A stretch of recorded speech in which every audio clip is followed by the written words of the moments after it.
And we are live. Ladies and gentlemen, children of all ages, I am your host, Dana Abercrombie, and I am joined by the wonderful Richard Bailey Jr., and we are counting down our best and worst of list of 2018 in entertainment. Richard Bailey Jr., how are you doing? Happy holidays, happy New Year's. How are you? Oh yes, thank you very much. Happy holidays to you as well, as including everybody that's listening to the podcast. I'm doing pretty good. Getting ready for what should be a very exciting 2019.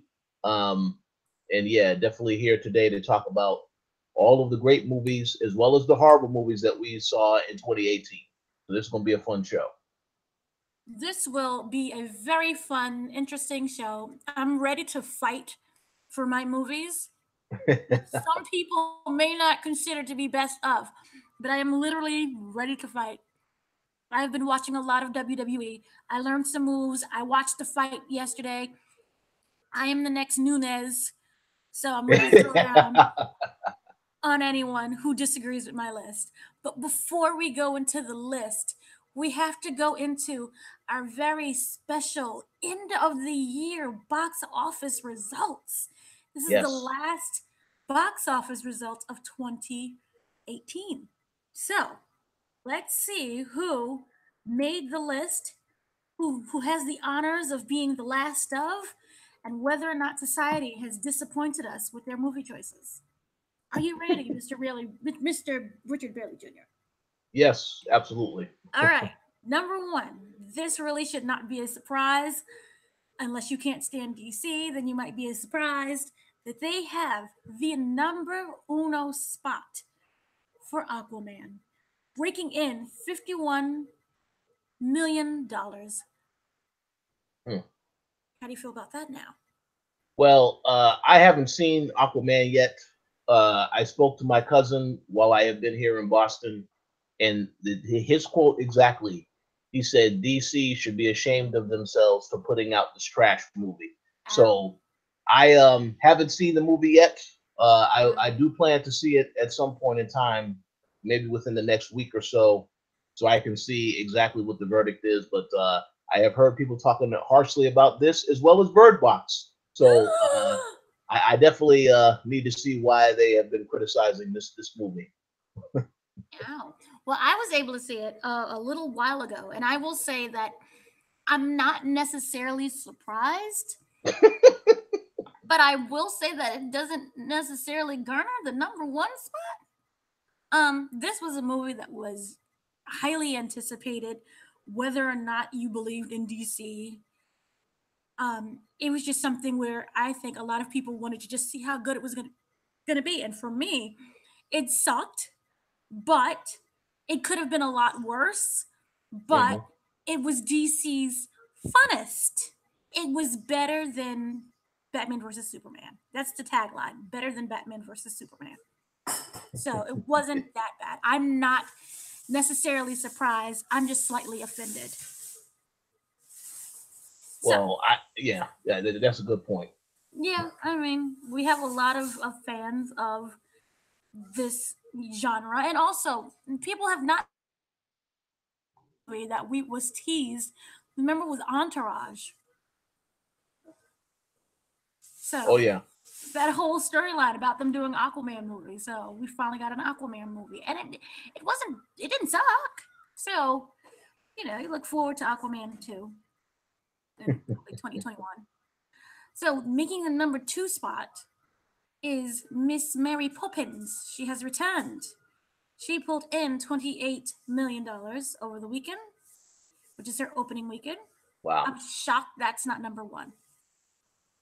I well, I'm shocked that's not number one, and I'm also shocked that Bumblebee is not higher on that list because I was for certain when I went to see Bumblebee, when I saw all the people that was there, I was like, a lot of kids. This is good. This might actually do well. So again, I don't know how it did last week, but yeah, that's a little surprising that it never even touched the number one spot. Yeah, that is very interesting. But Bumblebee did come in number three, which Okay. I think I would have to attribute to Transformers fatigue. Mm-hmm. Yeah, I mean, a that lot makes a of lot of people sense. who are going to these movies are taking their kids, their parents, and they had to live through the first, what was it, 5 Transformer movies? I think it was four. I think. Four, No. I think you're right. It is five. 5, and This is the sixth one. the Yeah. last one we got was what, Robot Heaven. So, do we really want to sit through another Transformers movie, even though it may be good? I think a lot of people are just waiting for it to be on DVD. So, yeah, I don't, yeah. So, but it did much lower than anticipated. It opened with 20.5 million. This is all domestic, by the way. Yeah, that's unfortunate because that actually was a very good Transformers movie because because the director, his history with the toys and growing up in the '80s, and he actually portrayed them in a pretty much how you would remember if you was a kid. So Mm-hmm. that's unfortunate, but hopefully it does make enough because I have heard that they still are going to make another Transformers Oh yeah, movie after this. they're making Optimus, and all of the other ones are getting their own origin story. Um, Oh boy. it's been, did you know the total domestic gross was 66 million, and it's been at the number 3 spot rather consistently. So maybe it's like a slow and steady thing. People are slowly going to see because it didn't dip. It didn't raise, but it didn't dip. That's good. That's It's, good. yeah. Um, I'm offended by number 4 because it should have been higher just because it's amazing. But number 4 is Spider-Man Into the Spider-Verse with 18.3 million. Hmm. So, Well, yeah, yeah. I believe that because I've spoken to a couple people that they went to screenings. They was telling me they had to go to the evening screenings because all of the screenings during the day was sold out. Well, So that's good. that was this early that was this past week. So I thought that was interesting. That's great. But Yeah. number four, yeah, I probably mean, should be higher. it's been out for like, I would say probably, what, 2 weeks by now? Yeah, I think it's about 2 weeks. I think it came out on the 14th or something like that. So yeah, it's Right. about 2 weeks. About 2 weeks. So, yeah, it should be higher. It just, yeah, it should just be higher. Number 5, shockingly, is The Mule, the Clint Eastwood movie with 11.7 million. Those who don't know, that's about Clint Eastwood basically plays a drug mule for the cartel. And he's a much older man. This is not like some young, spry man or even some weird, crazy one like Tom Cruise. This is good old Clint Eastwood. Get off my yard, Clint Eastwood. So Yeah, I'm I actually want to impressed. see that. I haven't seen it yet. It doesn't. Hopefully, I'll see it next I'm week. intrigued. I'm intrigued. It looks very intriguing. But number 6, new spot, by the way, just open. Number 6 is Vice with 7.7 million. Hmm. So Ouch. it's a little ouch. But I don't, you know what I think it is? I think also people are politically tired. I mean, you have enough going on right now in the real world when you just turn on the news, and to sit and go and relive the story of the previous president. The previous president. Well, no, sorry, I skipped the other one. I'm sorry. The previous vice president. Yes. Right? Yes. Oh gosh, my political ignorance is showing. But it's No. the story of Dick Cheney. Whatever Dick Cheney. Yeah. So the story of Dick Cheney, the up and downs of Dick Cheney. So, like I said, I think it's just a lot of political fatigue. But the thing is that I really love Adam McKay, and people just need to see it just based on Adam McKay. Yeah. Yeah. I would say that for Yes. sure. Also, debuting this week was Holmes and Watson. That is the Will Ferrell, John C. Riley movie that is about Sherlock Holmes and Watson. The thing is, in the press, they're saying that movie was so bad during their test audience screenings that they tried to dump it onto Netflix and they refused. And this is a network, or what you not a streaming service that is believes so much in Adam Sandler and his comedies, but they would not take Holmes and Watson. That's saying a lot. Hmm. but it opened with 7.3 million. That has to be a bomb, I And think. also, this is the same streaming service that allowed Cloverfield Paradox. So how bad is Holmes and Watson when they refused that movie but put on Cloverfield Paradox? That's a great question to ask.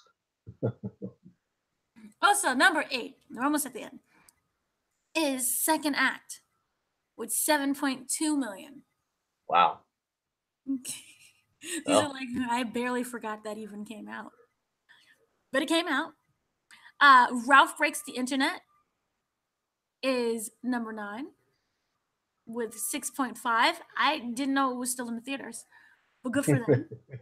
And number 10, yay, is Dr. Seuss The Grinch with 4.2. wow. Well, I guess I should have anticipated that was still going to be on the list because Well, it's yeah, Christmas is holidays. the holidays, kids are off from school and all that stuff, I guess. So, yeah, that is your top 10 with your list.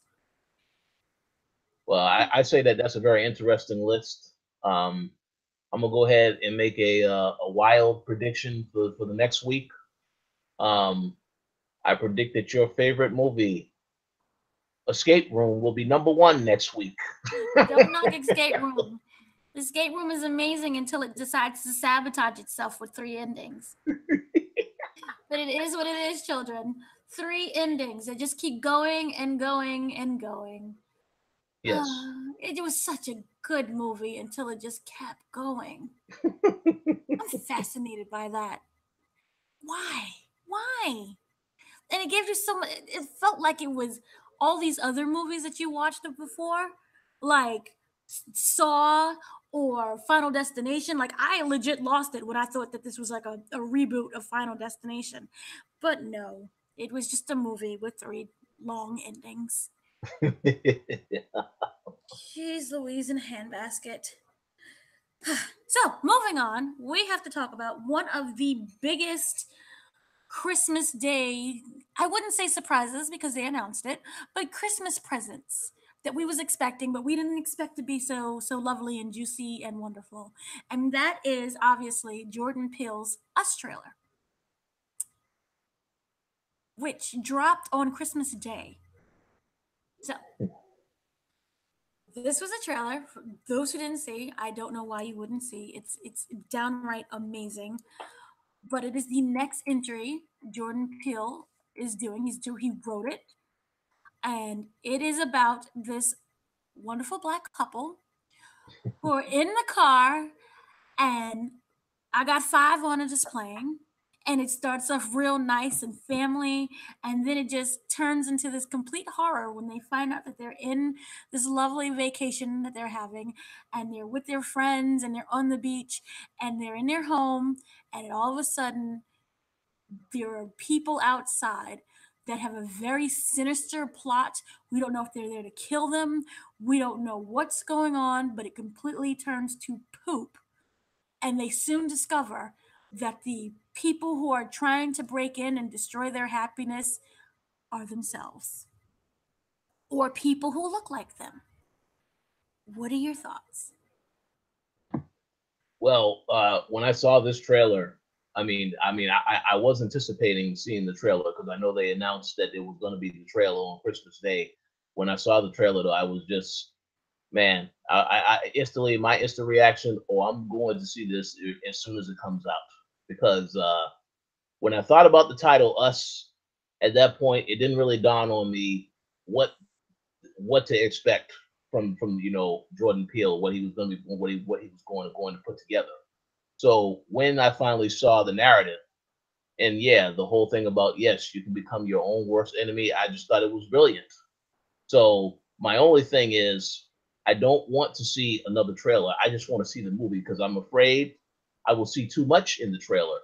Even though when he did Get Out, the trailer didn't really show you. It didn't tell you everything. It gave you a good idea of what to expect, but there was still a lot more to expect. But with that said, I don't want to see any more trailers of Us. I just want to see the movie now, so I don't really get too much information. I just know that yes, I was very, very much fascinated by it.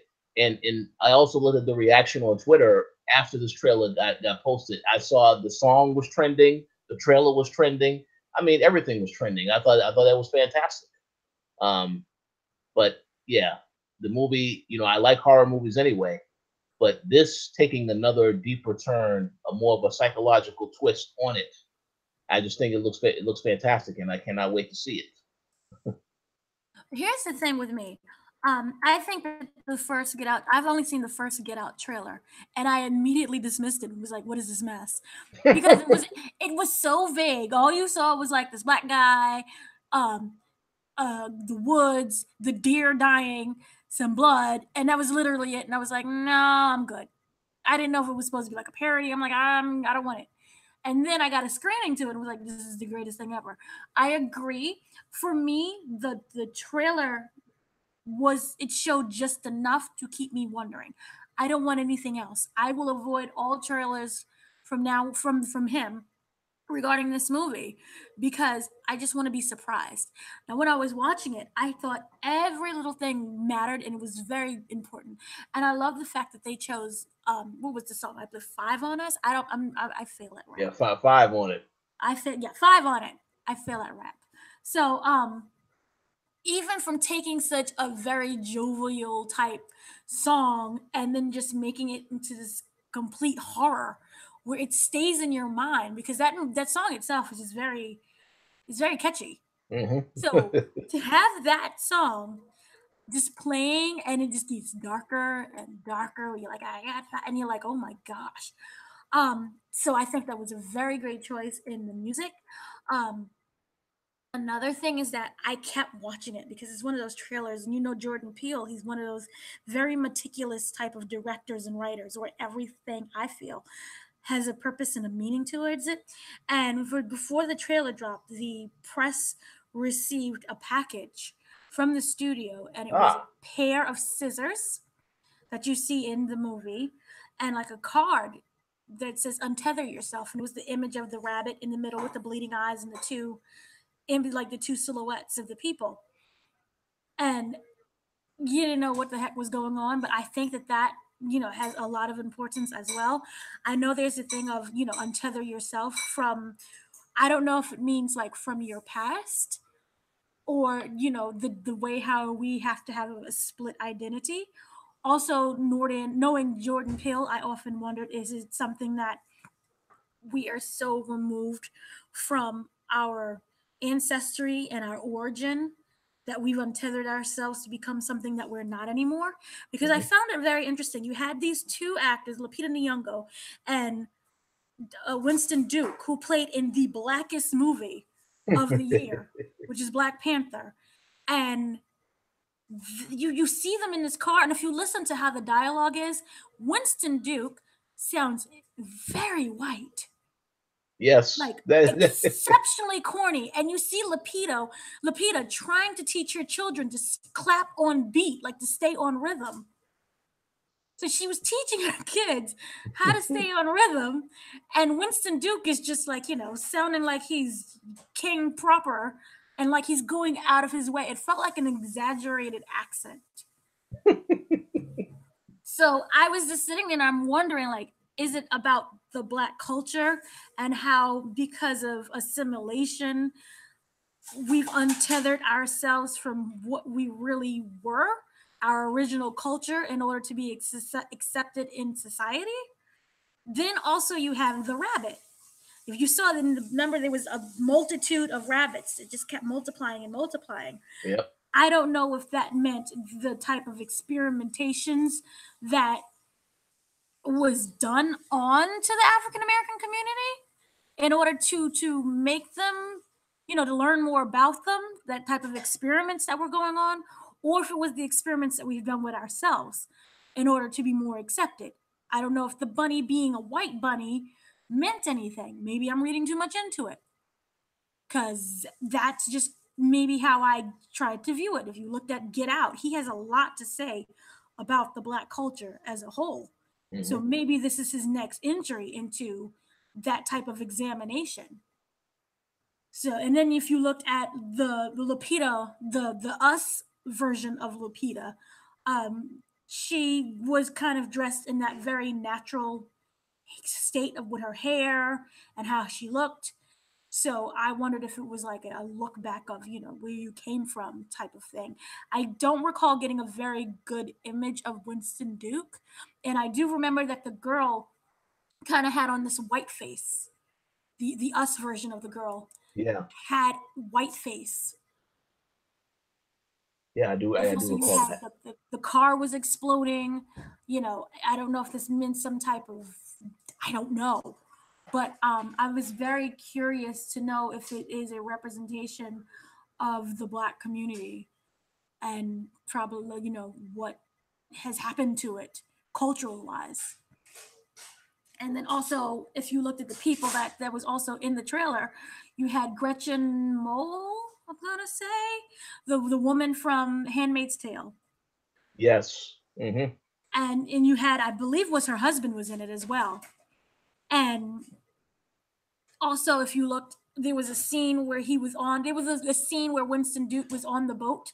Remember when he was like, "Come on, Daddy," and he had like Yeah. over exaggerated kind of a Southern accent thing. I don't know if again, I could be reading into this too much, but if the water represented the Middle Passage, because if you looked from what I assume, they was on a beach, and the us versions kind of came out from on the beach on the shore. Yep. So I don't Hmm. know if that was a representation of the Middle Passage. Water has a lot of meaning in slavery, Yes, absolutely. and so does that boat. So I could again just be reading into this way too much, but that's kind of my thoughts on it. So I don't know. Well, I don't think you're reading into it too much. We know a lot of this stuff is definitely going to have a deeper meaning, as he will reveal, just like we Get Out. So these aren't any far fetched theories. I think all of this stuff definitely sounds possible. Uh, Definitely very curious to see the direction he takes. But yeah, I did notice the Winston Duke character, and I did laugh like when he had the bat and he said, "If you want to get crazy, we can get crazy." Yeah, I had to laugh when I saw that. That's a yeah. Come Yeah, on that now. I was like, but that voice, because I listen to him in interviews. That's not his voice. That's not his regular speaking voice. And how he like tilted his hat, and he's this extra cornball, and he's like he's corning it up. Yeah. And yeah, and also just to mention that the term five on it, the slang term, basically means I'm in control of it. So Yes. fighting Mm, for control, two halves fighting for control. Boom. that's perfect. Yes. I could be wrong. Who knows? So that's my thoughts on the Us trailer. I'm just trying to figure out the significance of the leather glove. That I don't Yeah, know. because I know before when we spoke about it, it kind of reminiscent when we saw that poster. Oh, this looks like a Freddy Krueger with the sweater and the glove, but obviously, no, no, definitely has another meaning. Um, but yeah, all of that they'll definitely explain. I'm pretty sure they'll be very thorough with the explanation. But I do think the Winston Duke stuff that again goes back to what you said earlier about this could be a commentary on a lot of people feel that they want to remove themselves from their culture, but by having this behavior of acting a little bit more uppity, stuff like that. Very uppity. But yeah, I do believe that is going to be fully explained in the movie. But yeah, he's definitely acting that way for a reason. It Um, was so prominent. Come on, daddy. It was like, oh. And just the clapping in the car was so funny as she tries to teach her kids find the beat, find the beat. What is this mess? But yeah, yeah, I don't know. Very interesting. But yeah, find that beat. So, yes. so moving on, it is time for the main topic, which is basically our best and worst of 2018 in movies and maybe TV. Have you seen some TV shows? So Yes. I know that you're excited. So tell us what you have with your best movie. Yeah. So my best movies. I do have a list here.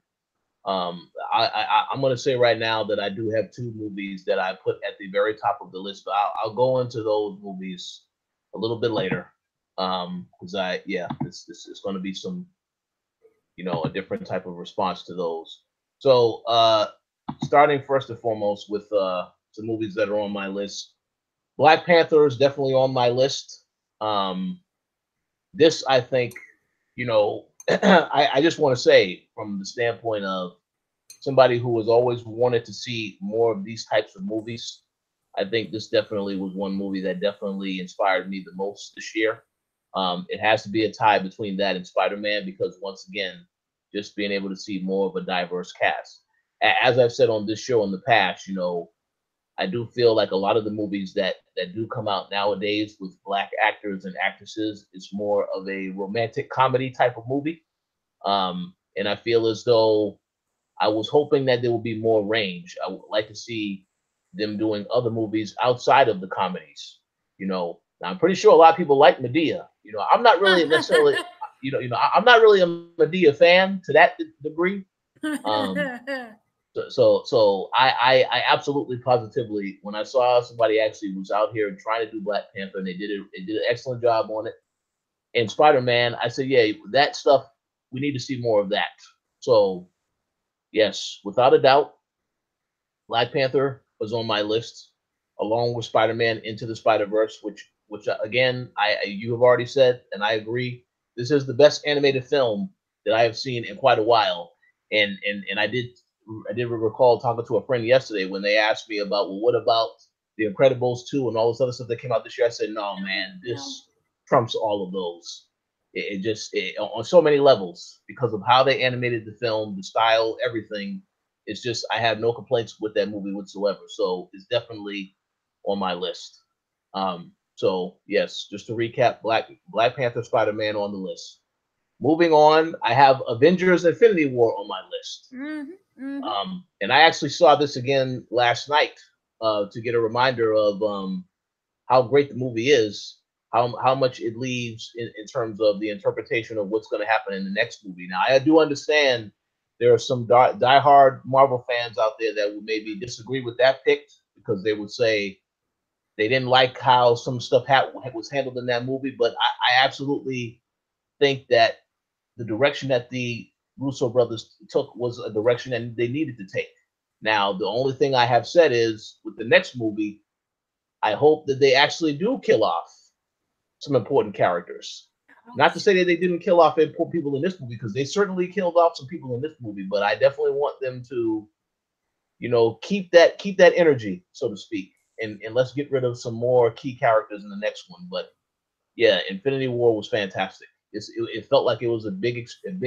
It felt like for all the years they spent getting to this point, it really felt like it was a major event.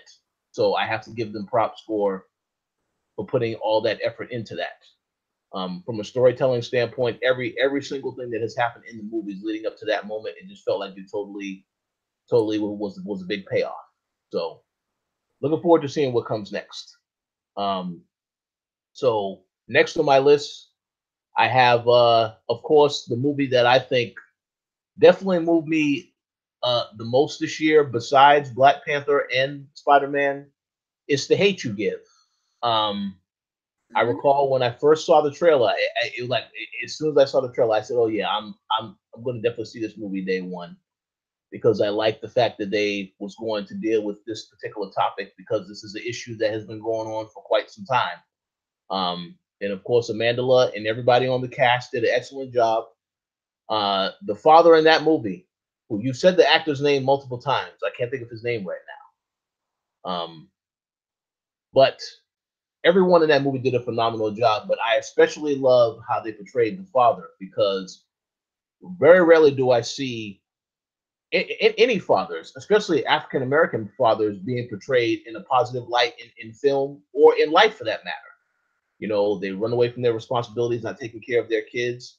So to see that in a film, I thought that was excellent. And this guy just a spot on job, excellent job, as well as everybody on the cast. So I tell a lot of people they definitely should go see this movie if they haven't seen it already. Maybe there are some people that don't want to accept the how things are racially in the country right now, but they definitely should have an open mind and see this movie because it definitely is one of the best that I've seen this year, no doubt about it. And I hope that it continues to become a success. I don't know if it's already on DVD, but I hope when it gets to DVD, Blu-ray, it continues to become something that everybody picks up because it Russell deserves it. Russell Hornsby. That's it. Yes, you got it. So my apologies if he hears this podcast that I didn't say his name the first time, but yes, Russell did an excellent job. So go see his movie, sure. Um, And okay. January So what? and January 22nd is the DVD drop. Awesome. Yes, that's about 4 days away from my birthday. So excellent, excellent month, excellent time. Happy birthday. Go see that movie. Okay, another movie on my list, Green Book. This is another movie that it took me a while to go see the movie because there were some issues with, you know, I kept seeing the trailer in the theater, but it kept saying coming soon. There was never any concrete date. So it took me a while to see it. There was a couple of other movies that also was out at the same time, but when I finally saw it, I thought the movie was excellent.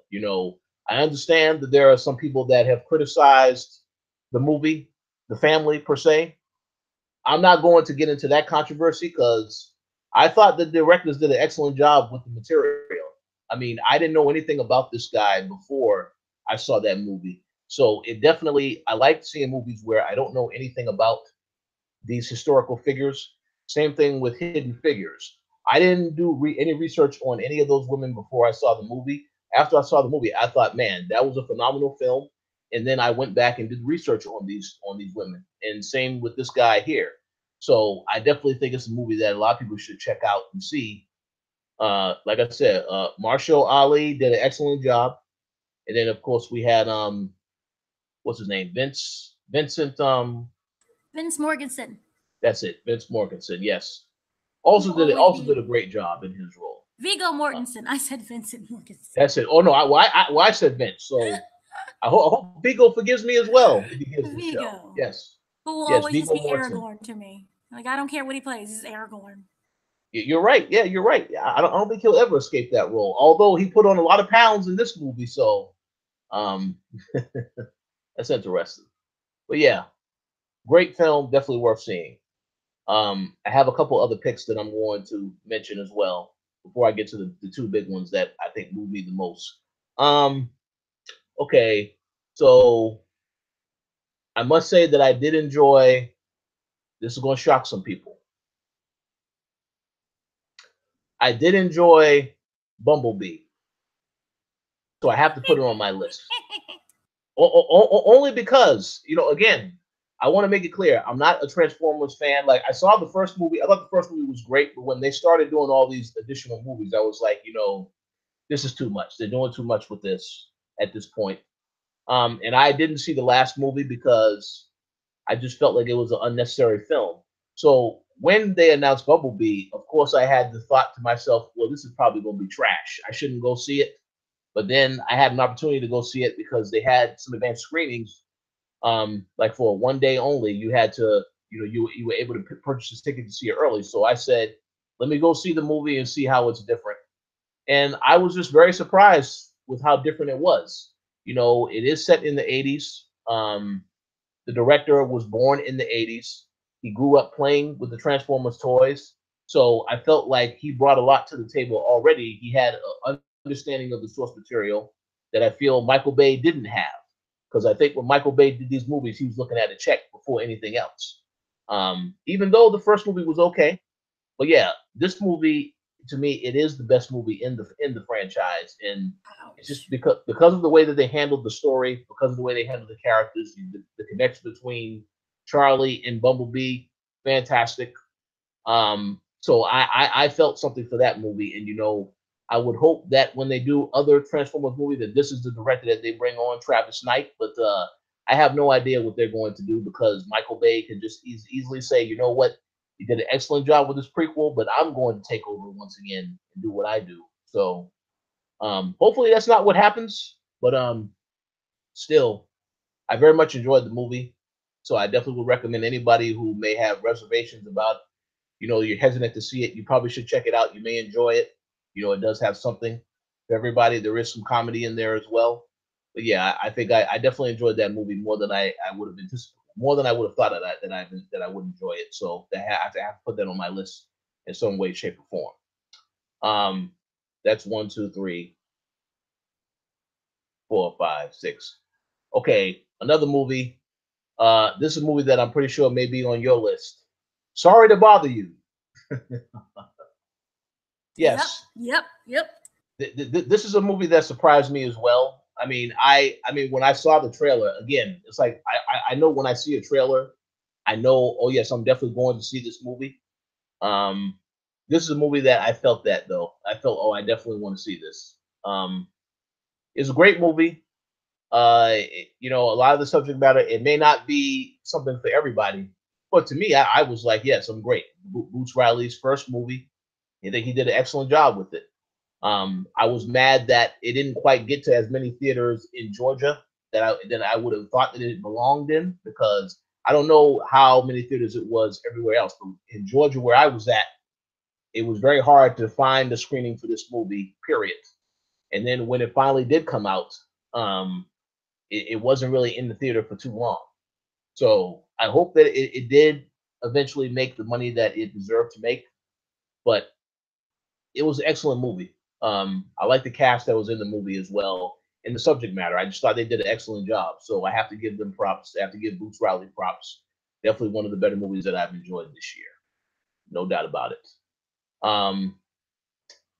Okay, two other quick movies to mention before I get to my two big ones. I want to mention Vice because I did go see Vice yesterday. And I have to say this about Vice. This is a movie that I feel is definitely going to win a lot of awards this Oscar season. It's no doubt about it. Now, I will say this in terms of how they put together the movie, the way it started. I wasn't too much of a fan of the fact that they kept jumping around with the timeline, because it starts off where you see Dick Cheney, in his younger years, but it keeps going back and forth. But again, they fixed that as it got deeper into the film. I understand why they did that later on as it got into the film, but I just thought it was a great film. They really tried to portray. I believe that Christian Bale did an excellent job portraying Dick Cheney.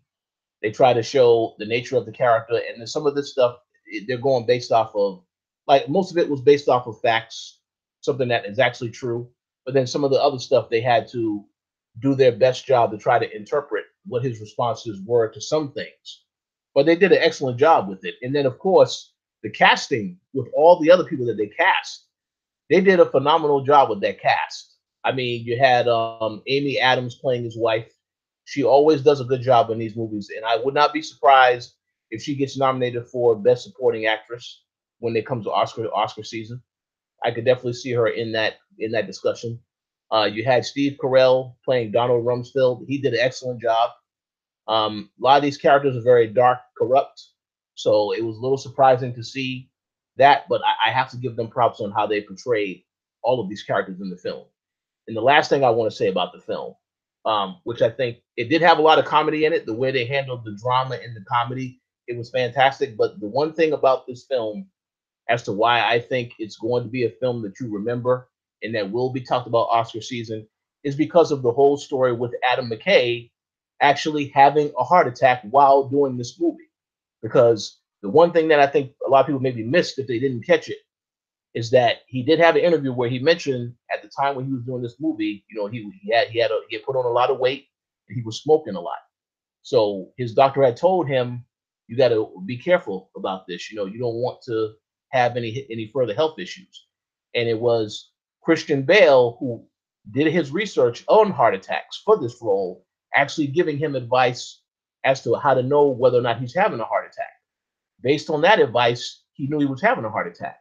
Because a lot of people would assume it starts with the heart, but as he described, it started with an upset stomach and him feeling not nauseous.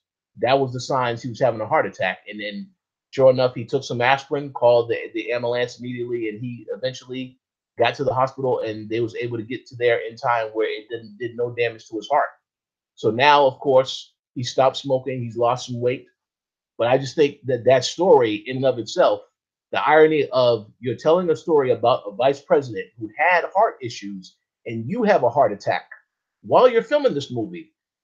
I think that story right there is definitely going to be attractive to Hollywood in a sense, where I think that they're going to see, well, they're definitely going to give that movie something.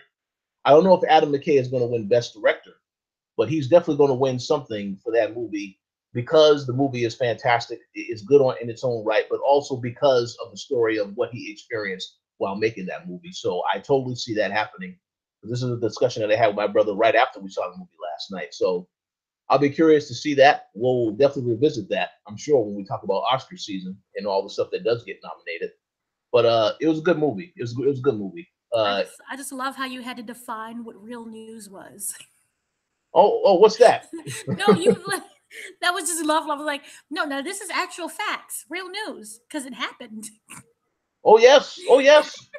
And the funny thing about that movie too, and this is the last thing I say. I don't want to give any spoilers for those that want to see it, but I have to say, man, I'm not looking at the Wikipedia of all the actors right now, but I believe it was Sam Rockwell.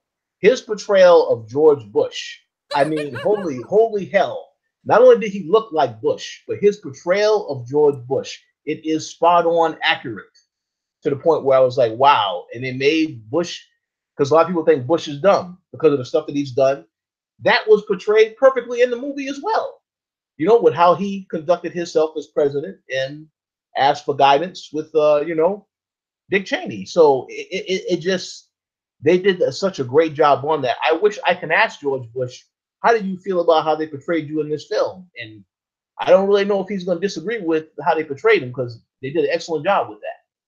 So again, I understand movie is not for everybody, but it is at the very least. I have to say it was a good film, and I definitely think it's going to definitely get a lot of buzz during Oscar season for so many reasons. So I would say if you are intrigued enough to check it out, check it out. You might like some aspects about it. You may not like everything about it, but you're definitely going to agree they did an excellent job with the cast, and the way that they told the story. Because the way they tell the story is just that's another thing I have to give them props on how they told it.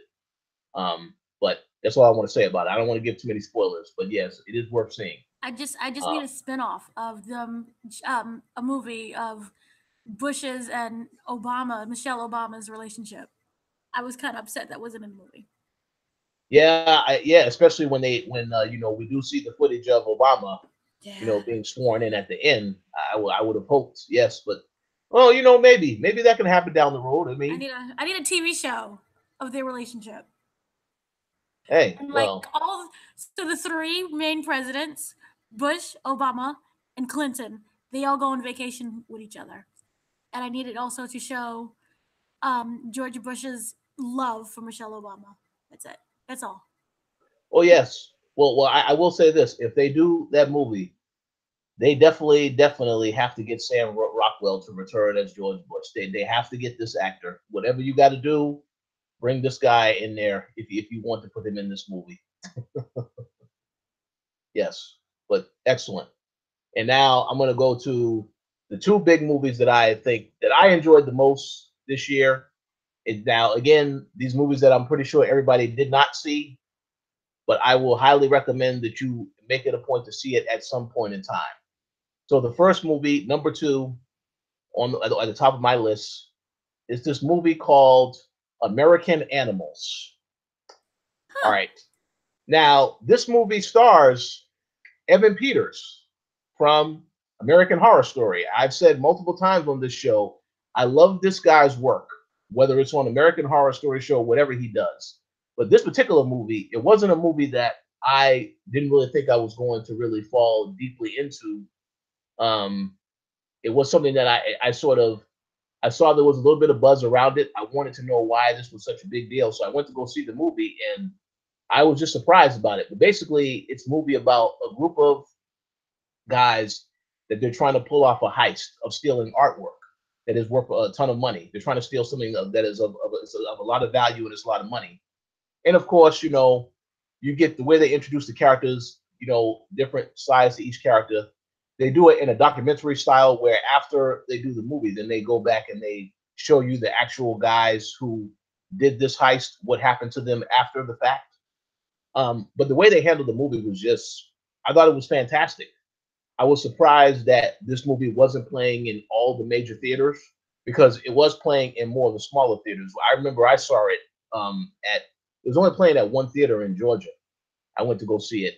But it's an interesting movie only because every time I see a heist movie, normally the heist movie is about stealing, money or whatever. But these guys are trying to steal artwork, and then to see if you know Evan Peters, how he always plays these complex characters that are very meticulous and obsessed and trying whenever he has a goal, he will achieve it no matter what.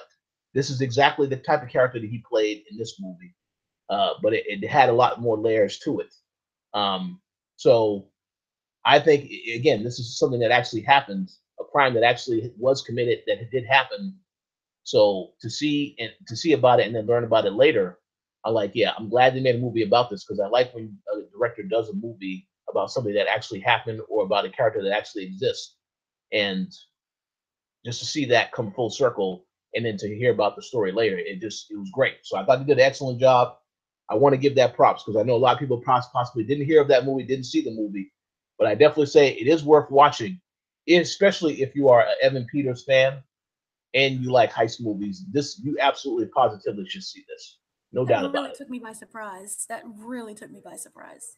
it. It did. Oh, No, like your inclusion of it. It was so far long ago, and I haven't seen it yet. I like oh, completely forgot about it. But then when you mentioned it, it was like, yeah, that sounded like a good movie. But yeah, yeah, yeah. that's you took me by surprise. Yeah, you definitely should check it out because I mean, it's crazy the level of detail they went into to try to pull off this this crime. Is just that was the fun part about it, and then And it it's actually when they got to it, it was interesting. No, go ahead. and it's based on a true story also, so that made it more interesting. Yes, absolutely. Yes, I definitely say it is worth checking out for those that like heist movies. They like Peter Evans. I'll give an honorable mention. You also need to go check out Widows for those that haven't seen it. If you like Viola Davis, that had an excellent cast as well. I just wanted to throw it in there as an honorable mention. Um, there is one other movie that I want to mention before I mention my top movie, and I forgot about this. I should have mentioned this earlier. I don't really know if I would count it on this list, but I have to count it. Um, Won't You Be My Neighbor? Ah, That documentary, it really like I didn't know a lot about Mr. Rogers before I saw that documentary, and then when I saw a lot of the stuff that he dealt with, in that particular role, all of the things. Because again, when you're a kid and you watch that show, you're getting it for the lessons, but you don't really get the what the actual people go through in their regular life. And of course there was a lot of stuff that they kept private. They said he was kept to himself in that documentary. Yes, a lot of stuff was private as well. But to know, you don't really think about the bigger issues, like the fact that he had the black actor on his show that was gay. You wouldn't think when you watch a show like that what people are saying, what people are actually saying about gay people. You wouldn't think about that as a kid, how they talk badly about these people and stuff like that. And that really gave me a perspective when I saw the type of stuff that he had to deal with in real life after the fact. Even when they got down to the point when 9/11 happened and they asked him to do something to talk about that. Just thinking about the amount of pressure that could be on somebody who was having to deliver a message to kids, it really puts you in a different perspective on all this stuff because you don't really get this as a kid, and he's trying to explain this stuff to you. It maybe might not quite register quite as well, but when you get older and you see, yeah, you're like, yeah, it, it's such a powerful message. So I thought the documentary was great. Um, I learned a lot more about Mr. Rogers than I ever would have thought that I would have ever learned. But I knew that it was a documentary that I had to see because, again, this is another one.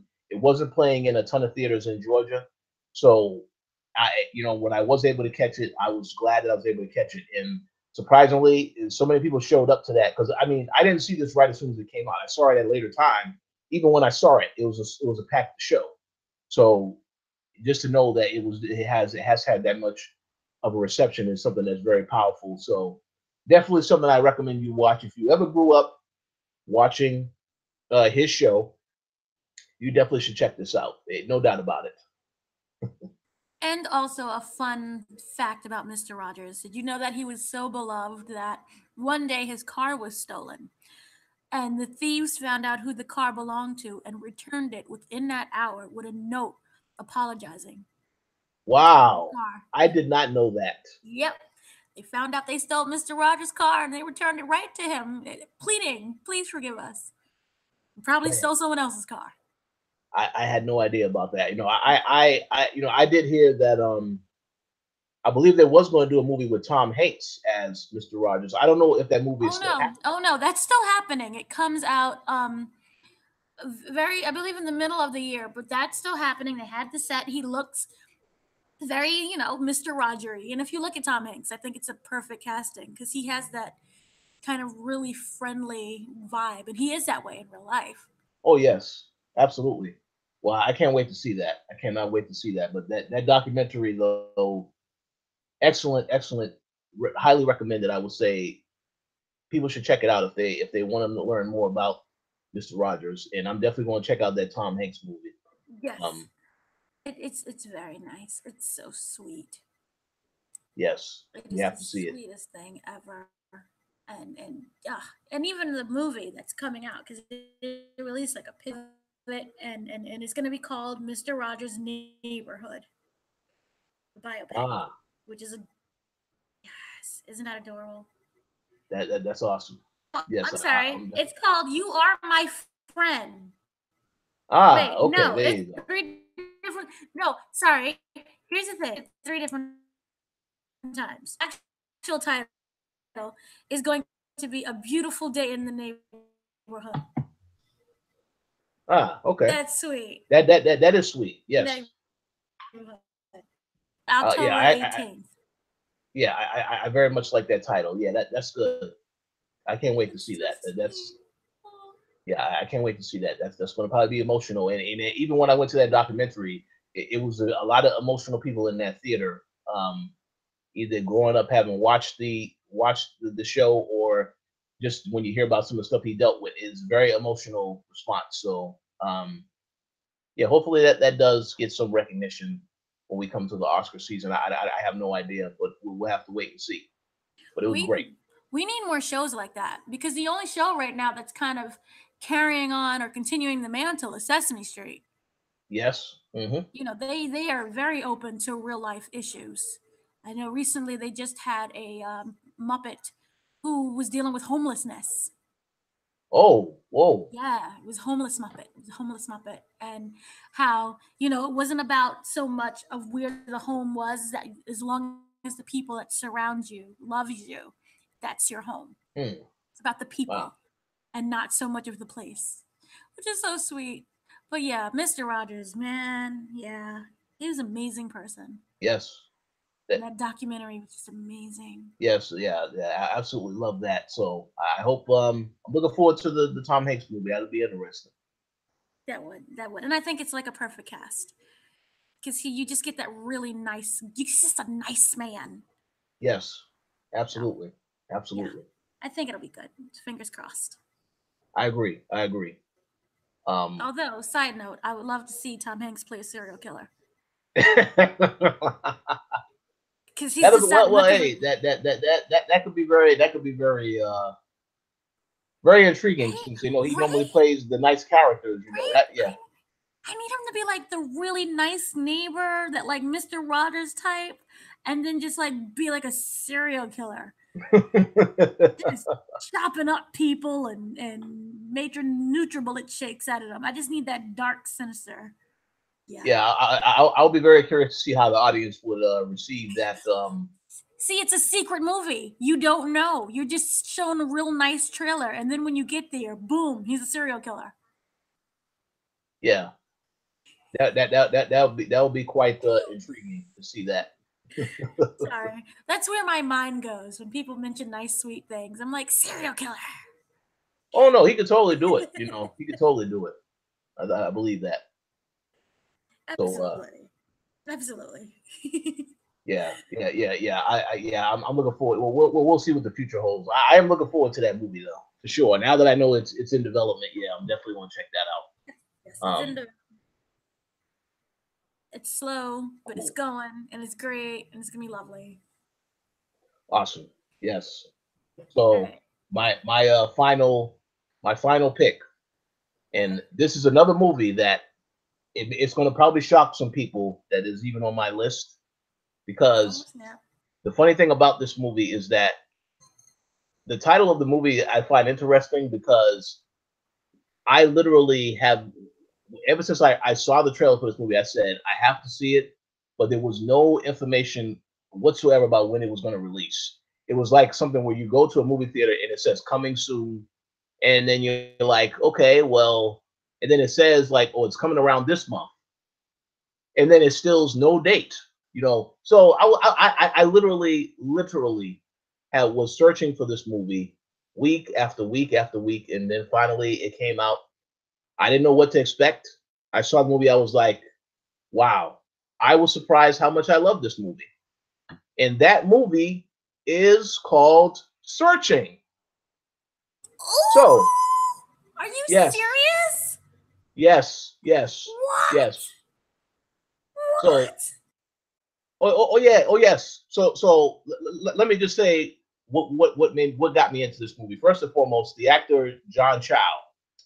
He has been in all of these raunchy movies in the past. Of course, Harold and Kumar, which I will admit that I enjoyed those movies for the comedy factor. The Christmas one, maybe not quite as much, but I enjoyed it because of the comedy factor. I wanted to see what they were going to do with the White Castle stuff, and that is still a classic to a lot of people, only because it was just so ridiculous, over the top. It's like I was surprised that they actually was in that movie. So when I heard that he was actually going to be in this movie, I thought to myself, this is a much more of a serious movie. Oh, there's no way that there's no way this is going to be disappointing. And of course, again, this is a situation where I saw one trailer. I didn't see a whole bunch of trailers. I just saw the one trailer, and I said, okay, I want to see what this movie is, because I kind of had an idea going into it how the movie was going to play out.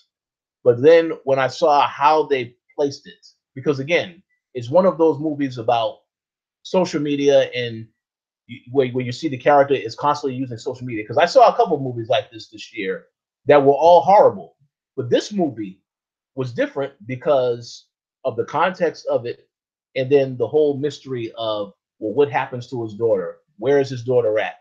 What happened? And all of these backstories, because they have so many things in the plot that would make you think it's one thing, and then it's something else that you didn't even expect.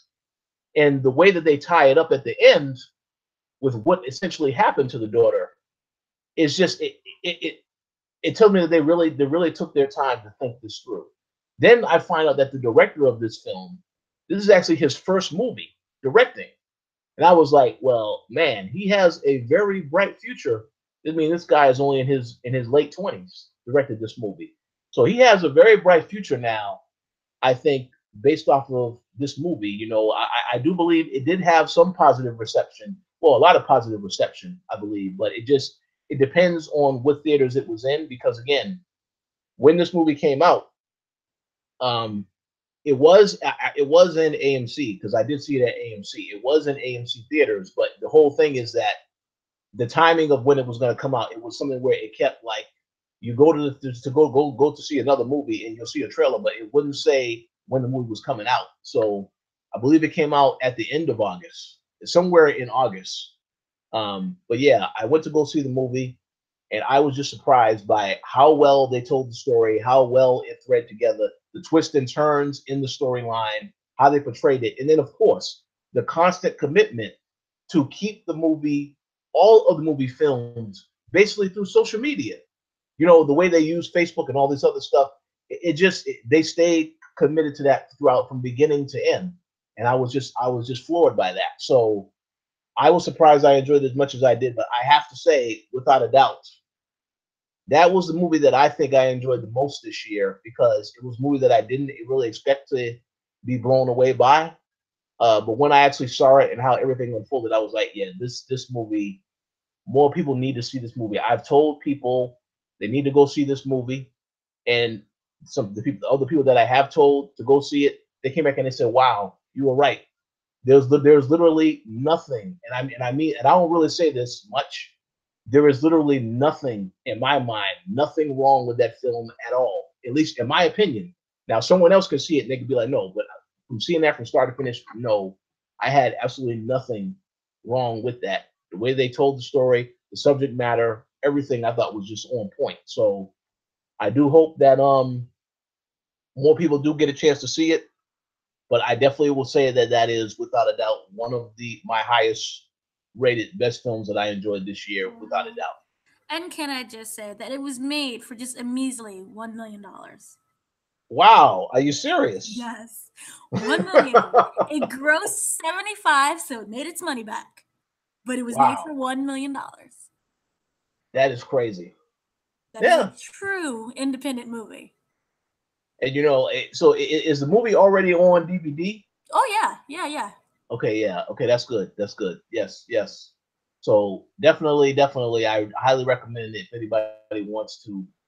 Um, if they are intrigued by it, I definitely recommend you check it out. You may be surprised by how much you like it. That took me for a big surprise. Oh yeah. Wow.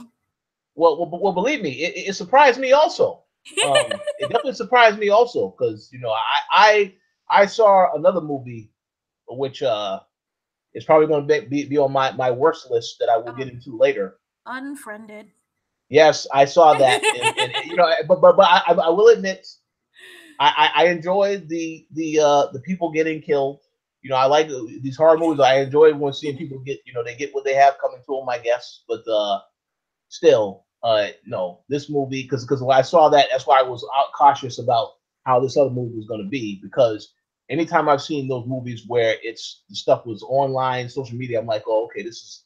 I kind of have an idea of how it's going to go, but this movie, no, they tried to do as much as possible to really throw the viewer off as to what was going on with the story. So I have to give them props and say, yeah, this is definitely a movie people should check out if they're intrigued, without a doubt. Wow. Wow. You really threw me for a loop with that one. I was like, oh, he's gonna pick like, something like Black Panther, and that's gonna be the top movie. And you're like, you come in with this small budget $1 million movie that like feels like a Law and Order episode.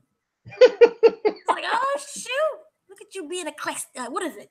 Eclectic. Oh yes, well, I did have Movie Pass this year, so I tried to see as many movies as possible.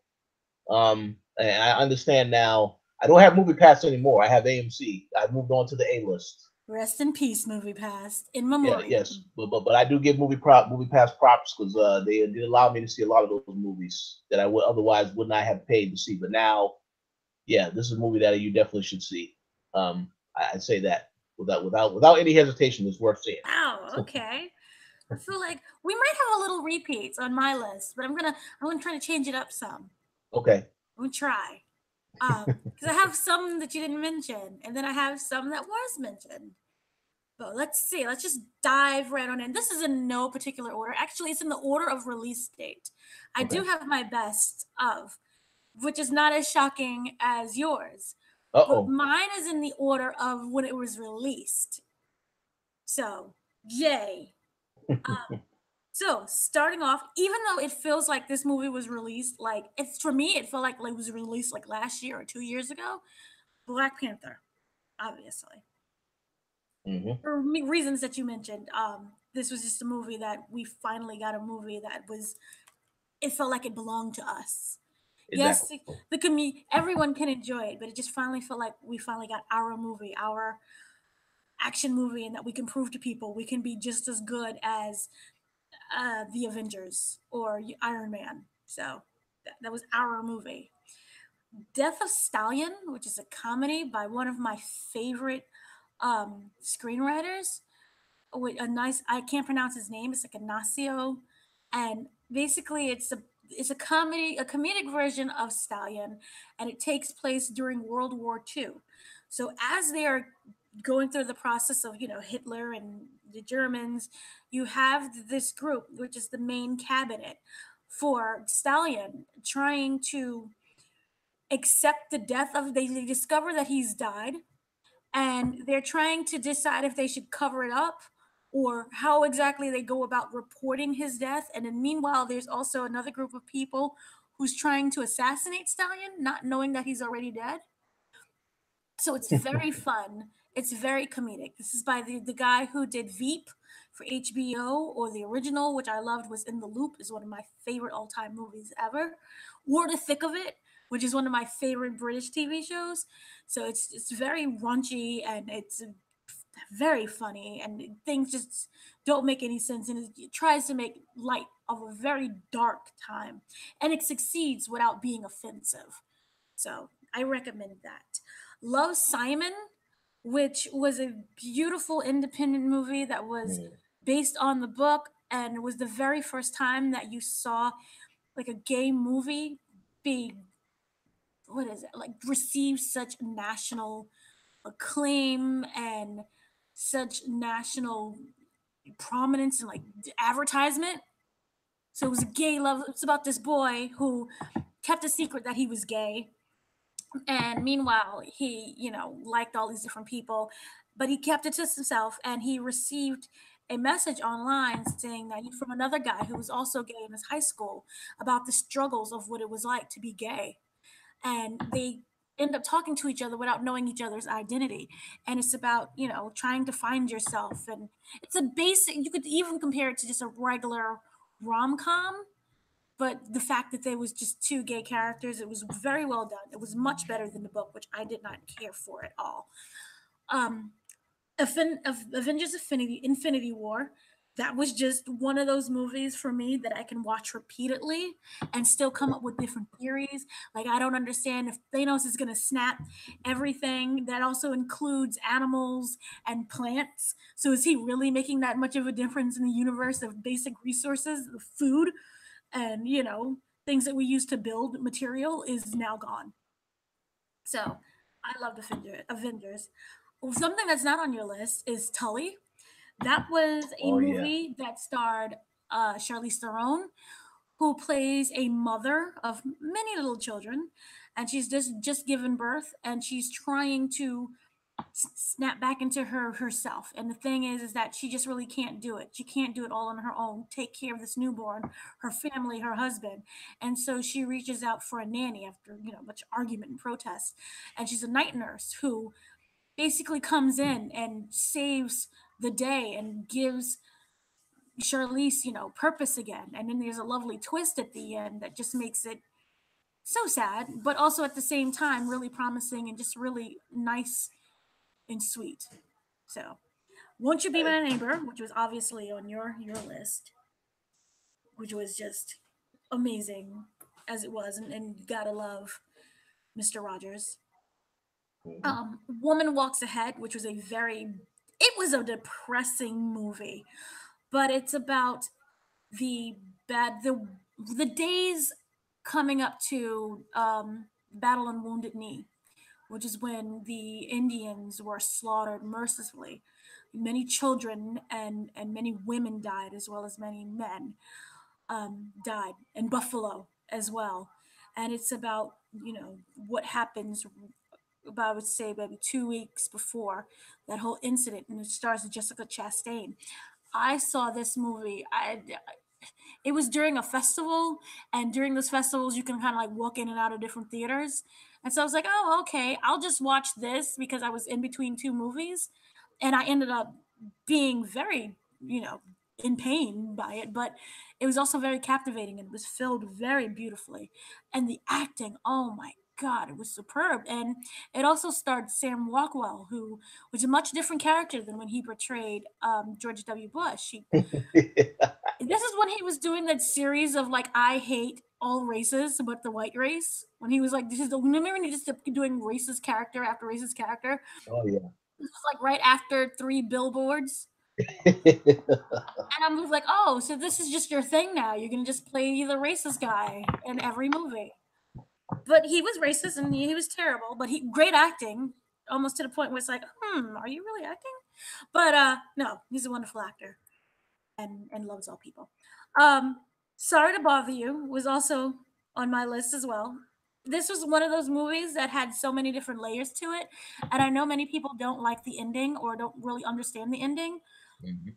But for me, and especially for people of color, it was very easy to understand. So Yep. this is just one of those things like, yep, this is our life right here, the workhorse. Yep, that dream that never actually comes to fruition, but we're always told it's gonna come, but we never give an actual date.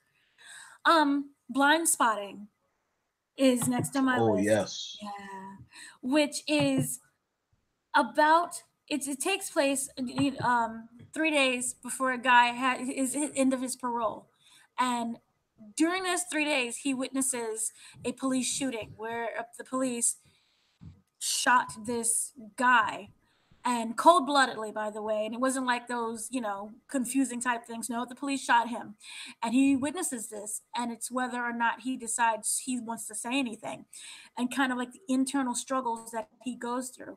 Meanwhile, he has a friend who is this white guy who doesn't fully understand the struggles that he's going through, and he has his own separate set of struggles as well, him being a white guy in an all black neighborhood, and the neighborhood itself is gentrifying, and him having to go to the struggle of people saying, oh, stop acting black, when meanwhile this is the culture that he was raised in. So he's not comfortable in the white setting, and while he's comfortable in the black setting, he's not fully accepted because of that. And these two are friends, and they end up butting heads. And the title itself is seeing something. You're unable to see two different perspectives at the same time until you're told that it's there. So that is one of my. I loved it so much. Um, Another one that I have that may shock you a little bit is Smallfoot. Oh yes. That's Smallfoot. not shocking. Smallfoot, because you kind of went in there thinking that this was going to be a cute little, oh my gosh, it's a Yeti, and the Yetis discover humans. And it's, this weird twist, when in fact, it's kind of like it's basically about racism and having to accept different cultures. And Common is in it, who plays the Father Yeti, and how he breaks down how ignorance is actually bliss, and it's a struggle between accepting a community, which would be the humans, but overall it's like an overarching thing of just racism, and how you have to come together to accept other different cultures and races. So that was something that really took me by surprise. Teen Titans Go to the Movies is one of those cartoons, it's an animated, that is just downright funny, and they don't go out of their way to be funny. It's just one of those things that's just naturally funny, where the superheroes, Teen Titans Go, and how they want their own movie, because Batman gets his own movie, Batman's utility belt gets his own movie, Alfred has his own movie, and all these, Superman has his movie, Lois Lane has a movie, and it's like, we exist. What do we have to do? Who do we have to defeat in order to get our own movie? And a lot of underhanded things happen, and it is just one of those things that's downright funny. And I love how, even though it's a DC movie, they accept Marvel. Like, Stan Lee has a cameo in this, and they acknowledge Marvel, and it's just one of those just really great funny movies that's like good for adults because you get the humor, and kids can watch it and not understand what's really going on with the humor. So yes, one of other movies that I just truly enjoyed was Christopher Robin, Oh which yes. just, to me, it was magical. Like, I watched it and just like was just in awe, and I felt my childhood just like start singing. It's about it's the tale of Christopher Robin. Christopher Robin, who lives in 100-acre woods. He goes there with his his imagination, and his drawings, and Pooh and Tigger and Eeyore and Kinga. and Rue. They're all real, and they're they're not animated, but it's like a puppet they think that they do. It's this beautiful type of CGI puppeteering that they do, and they make them into actual characters who speak and everything else and move, and it's very seamless and flawless. But basically, Christopher Robin grows up. He has to grow up now, and he becomes an adult, and he's so focused on work that he abandons his family. And the overall message is, you got to find your childhood again.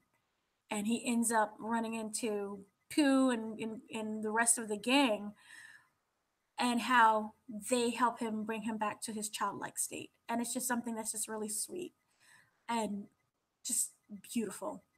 Another one is Black Klansman, Mhm. which is about based on a true story about a police officer who is black who wants to take down the Klan. And in order for him to do that, he has to infiltrate the Klan. So he speaks to them on a daily. He's able to communicate with them, and with Adam Driver's help, who is also his partner, who's also a police officer, they end up infiltrating successfully into the Klan, and they bring them down. And it's just really an interesting story, and it's one of Spike Lee's best. I'm not a huge Spike Lee fan. For me, Spike Lee either hits or miss. Like Miracle at St. Anna was the worst thing I've ever seen. Black Klansman, it was like gonna be this was it was amazing. It was simply amazing. Um, for a documentary, one of the things I loved was Fahrenheit 11/9, and Oh whatever it yeah. is on your political spectrum, but it was one of those movies that made me sit and think, is it worth it? Is anything that we do in this world worth it? Is voting worth it? And I'm not saying that it's not, but it's just one of those things where you just like, oh, and he shows a very unbiased, because I know that there are people or there are sides who really can't stand Michael Moore and his documentaries. But this was the first time that he was really unbiased, and he showed, and he showed, a lot of things, and it was obviously about Trump and the election, and it goes, it focuses on Flint, and it goes back to other presidents, and it was just one of those things. It was just really amazing. Another movie that might surprise you, it surprised me, was Halloween Oh yeah. with Jamie Lee Curtis. Halloween with Jamie Lee Curtis was like one of those movies that I was like, I couldn't stand Mike Myers. I couldn't stand the Halloween movies. When I was a kid, I thought it was the most boring thing I've ever watched, because he's just like, oh, he's just walking and he kills people and he has a knife and he kills people and his teenagers. With this one, they kind of took everything and flipped it, where he was just really vicious and violent. And he did some speed walking too. And Jamie Lee Curtis was just like this incredible badass woman who was like, I'm sick of this. Just reach your breaking point. So shockingly, to me, that was like one of those movies that I'm like, oh my gosh, this is really good. And the theater that I saw was very interactive and just kind of made it even more amazing. Um, Another one that I feel that has to be mentioned, because I'm not sure if many people watch this, and I would say it's one of the second best movies of the year. Belongs to a Netflix movie, and it's oh, okay, I can't pronounce this, but it's Maui, which is The Legend of the Jungle, which is based Mowgli. Mowgli. I can't. Yeah. I am just, for the record, I'm dyslexic, so when I write it down, I'm like, I don't know. Mowgli, Legend of the Jungle, directed by Andy Serkis, is one of the most underappreciated movies on Netflix. It is the most beautiful thing I have ever seen. It is, the voice acting is incredible. Um, it takes the Disney movie that came out last year or a couple years ago, and just flips it. There is no bare necessities. There's no singing. There's no happy back tree scratching. There's no crazy apes. These apes are ready to kill people. The snake will actually suffocate you. Ka's not out there to just be like, "Oh, hi." She's vicious. And this was just something that was beyond. And I loved Mowgli very much. So much so.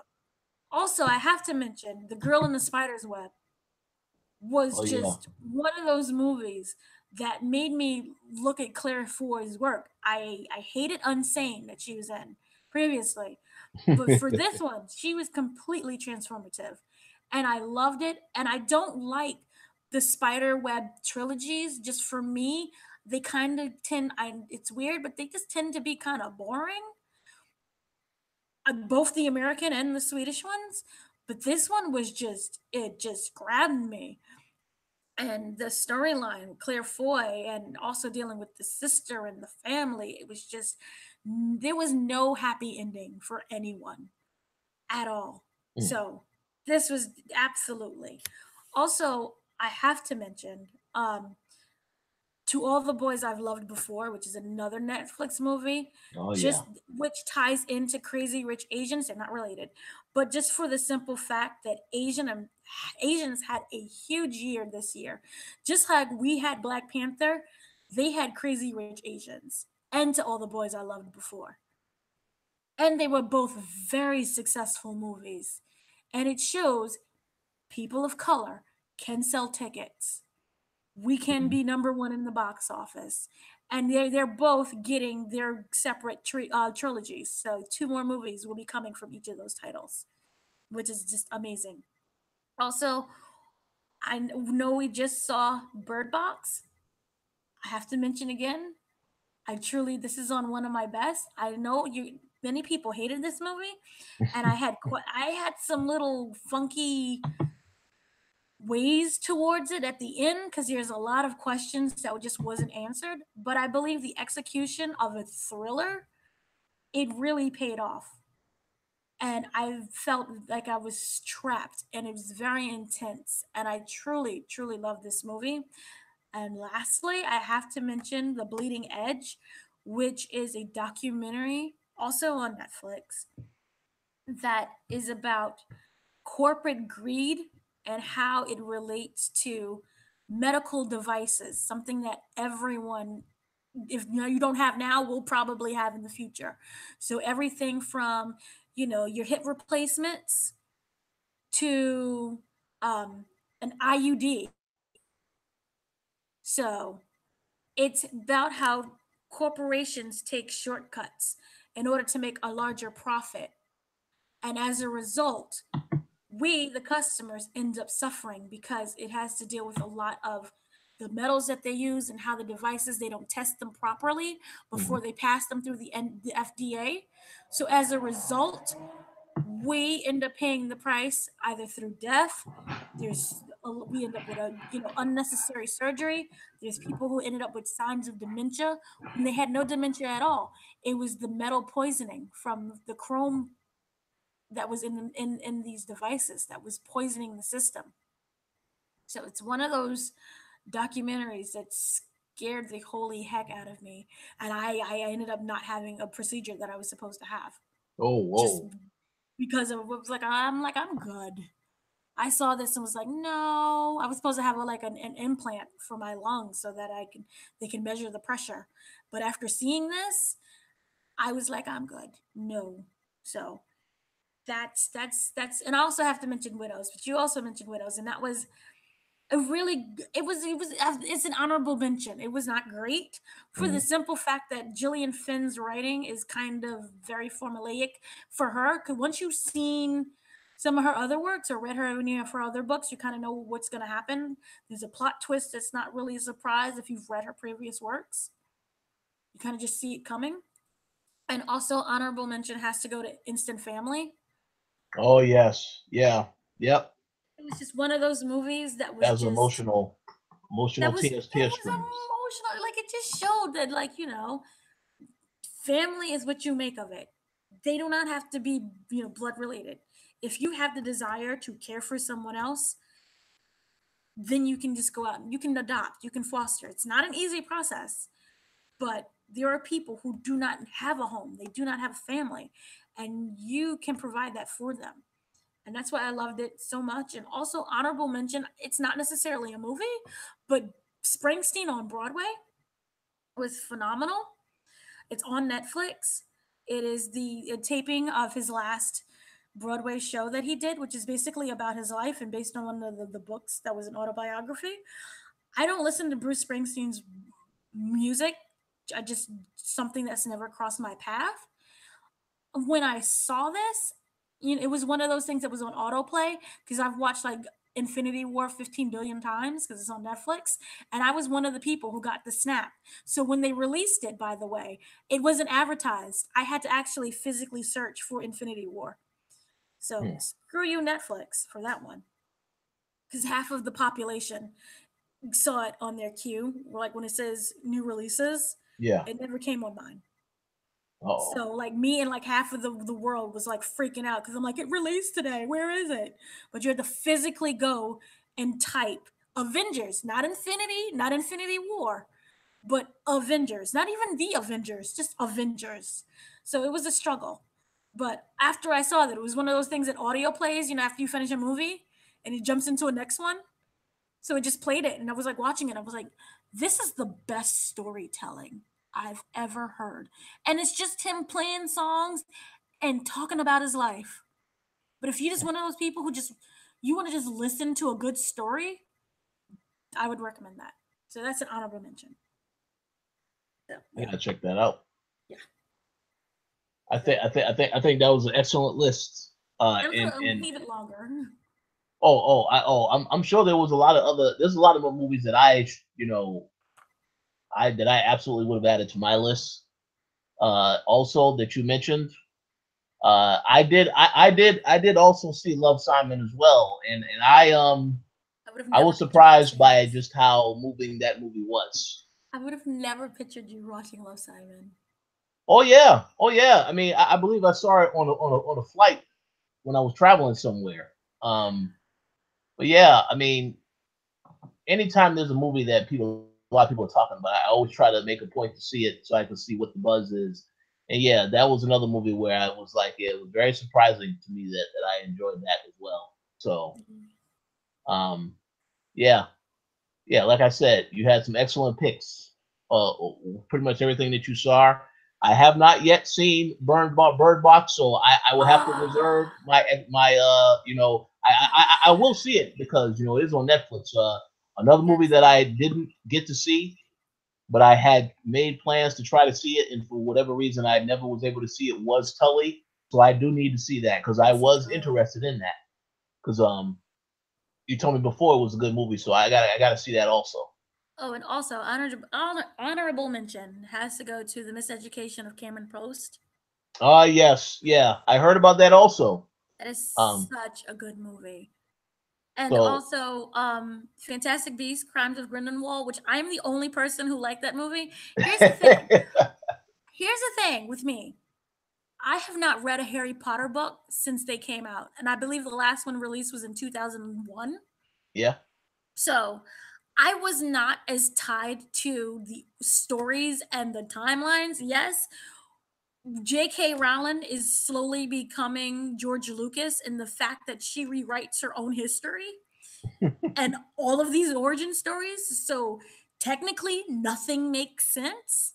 But for me, Johnny Depp and Ezra Miller are amazing. yeah. And they are what made this movie amazing. So I will fight anyone for that. I love those I movies. I agree. And to add on to that, I would say that all of those people complaining, I'm pretty sure they will be back for the inevitable battle that this whole thing is building up towards the battle Mm-hmm. between Jude Law and Johnny Depp's character. Yep, they will. So They will fight. They will fight, and it was going to be amazing. And I don't care what anyone says. Like you said, they're going to have their tickets, and they're going to go and watch it. absolutely, that's going to happen. So, but yeah, I agree. And once again, excellent picks. Thank you. So So yeah, so we have to go into the worst of worst. And I know that you have a list that you're waiting to fire off. Well, Oh, and by the way, my number one movie was Spider-Man Into the Spider-Verse. That was my number one. oh yes, absolutely. That rightfully deserves to be number one. It was I that would was say. that was one of those movies I seen, wow, months before it was released. I was able to see pieces of it. They showed it for press, and I sat there just crying, like the sobbing, and I'm with the president of Sony, and I turned to this woman, it's a Caucasian woman, very lovely, and I'm like, thank you so much for what you just did. You made a movie about us. And she's like, yeah, wait, thank you. You're welcome. You're welcome. And I was like, oh my God. And then to actually see it in its entirety, oh, forget it. And it was one of those movies that blended music, animation, story, just everything so effortlessly. That's why it's different than, say, from The Incredibles, because yeah, you've got a good story, or oh, look at that animation. It's rare to find a movie, any movie, animated or not, that just blends all these different elements so effortlessly together, where the cast was just wonderful. Even Nicolas Cage, I'm like, oh my gosh, you resurrected Nicolas Cage to be in this movie. Like, oh my gosh. And then, Stan Lee, of course, and I'm hysterical about that. But then different actors, even, Shamik Moore, who plays Miles. You got Brian Tree Henry, who is the uncle, the father. Um, then you have the uncle, and it's just, oh, it's just amazing. And then you have the music.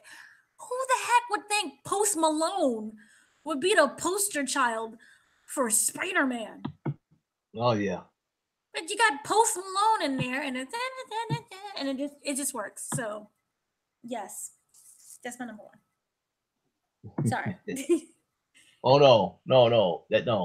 Definitely give that movie as much praise as it deserves, because it deserves it. So, I would like to say right now, this is going to be a very controversial list. So, I do expect that there will be some backlash from the people listening later, and I welcome the backlash. So, I narrowed my list down to 10 movies that I thought were, I mean, they were pretty bad in my opinion. That doesn't mean that they are the worst movies ever made, but they definitely, and even though I have narrowed it down to these 10, there are other movies that should be on this list also, but these are the ones that came to mind almost immediately. So we'll see how this goes, but it is going to be controversial. I will say that much. So first and foremost, the number one movie on the list, in no particular order, uh, Insidious: The Last Key. So this was a movie that came out at the beginning of this year. I believe it was in January. I am a fan of horror movies, as I have said before. I saw the trailer for this movie, and I thought to myself, I don't really know if this is something that I would want to check out, because I'm a fan of Insidious. I figured it's a bit of an origin story, so I figure, maybe the trailer, maybe it's a little bit better than what the trailer showed. And then I saw the movie, and it was exactly as the trailer showed. But I just did not like. For whatever reason, I didn't like the direction of the movie, where the story took a turn, and the characters are pretty dumbfounded as well.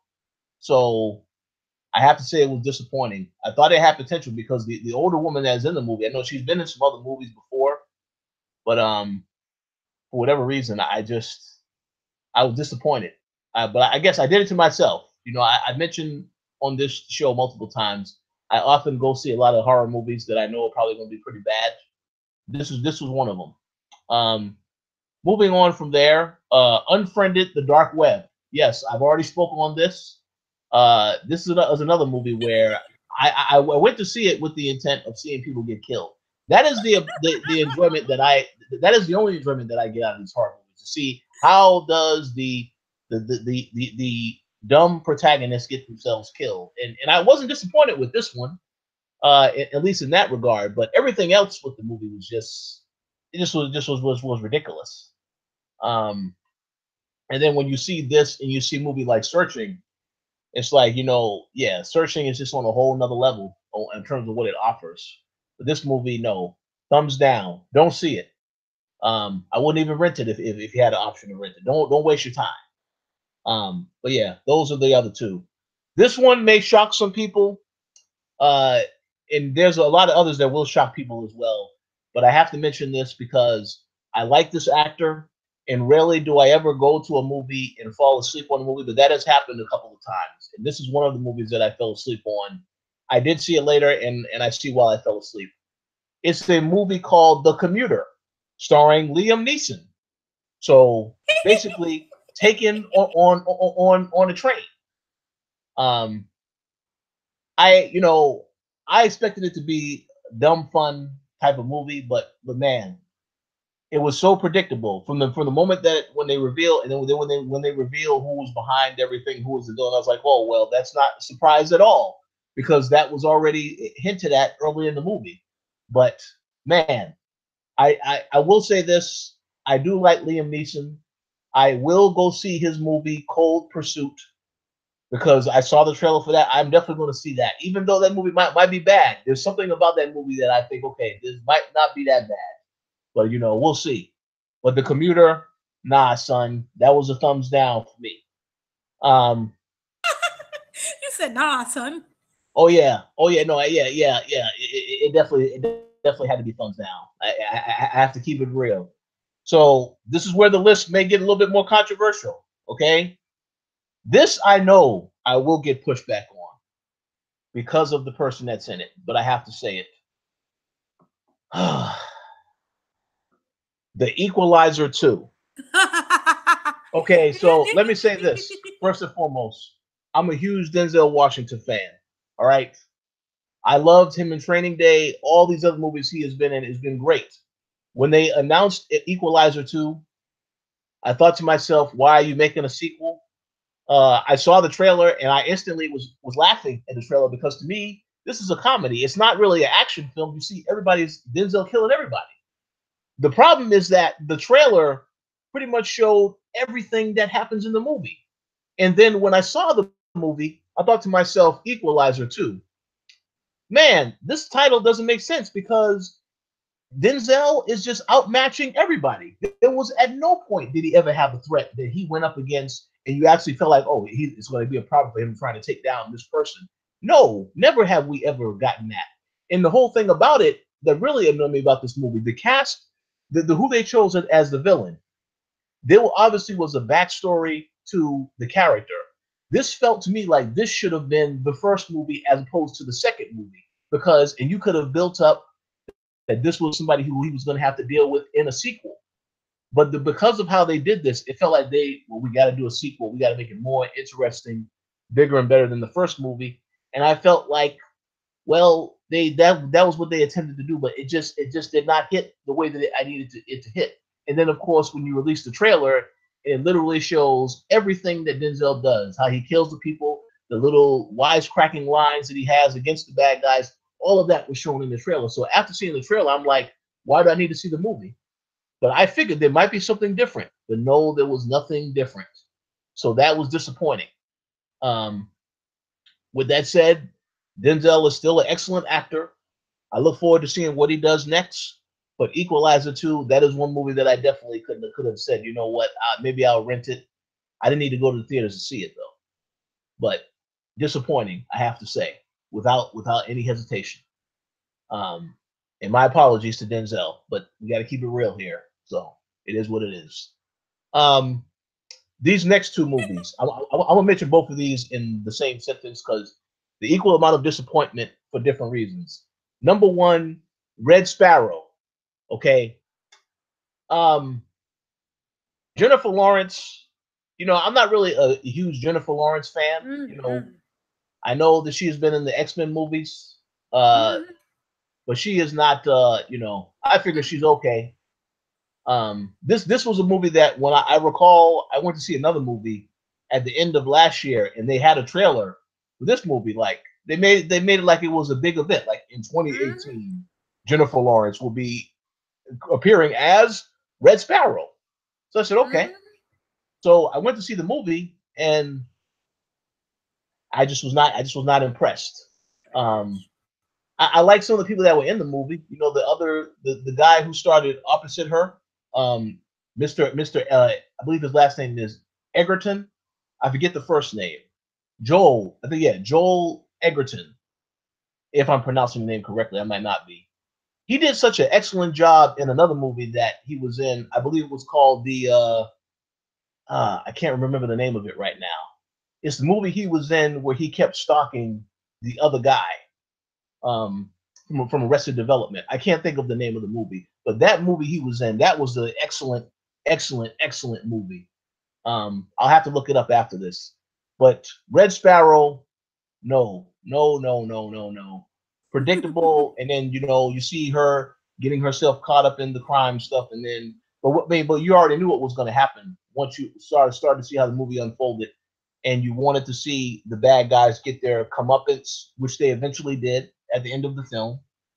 But it just was not. It was a mistake to see that. And in the same category of the female heroines, and let me just say right now, I'm totally fine with the females in roles. Great, great stuff. But this other movie was disappointing as well. Proud Mary, yes, Proud Mary. That was to Yeah, me definitely a thumbs down. Lord. You know, I like Taraji. I like Taraji a lot, but nah, no, no, no. Once again, another movie where I didn't feel as though the hero or the heroine in this case was outmatched at all. She took out the bad guys like it was nothing.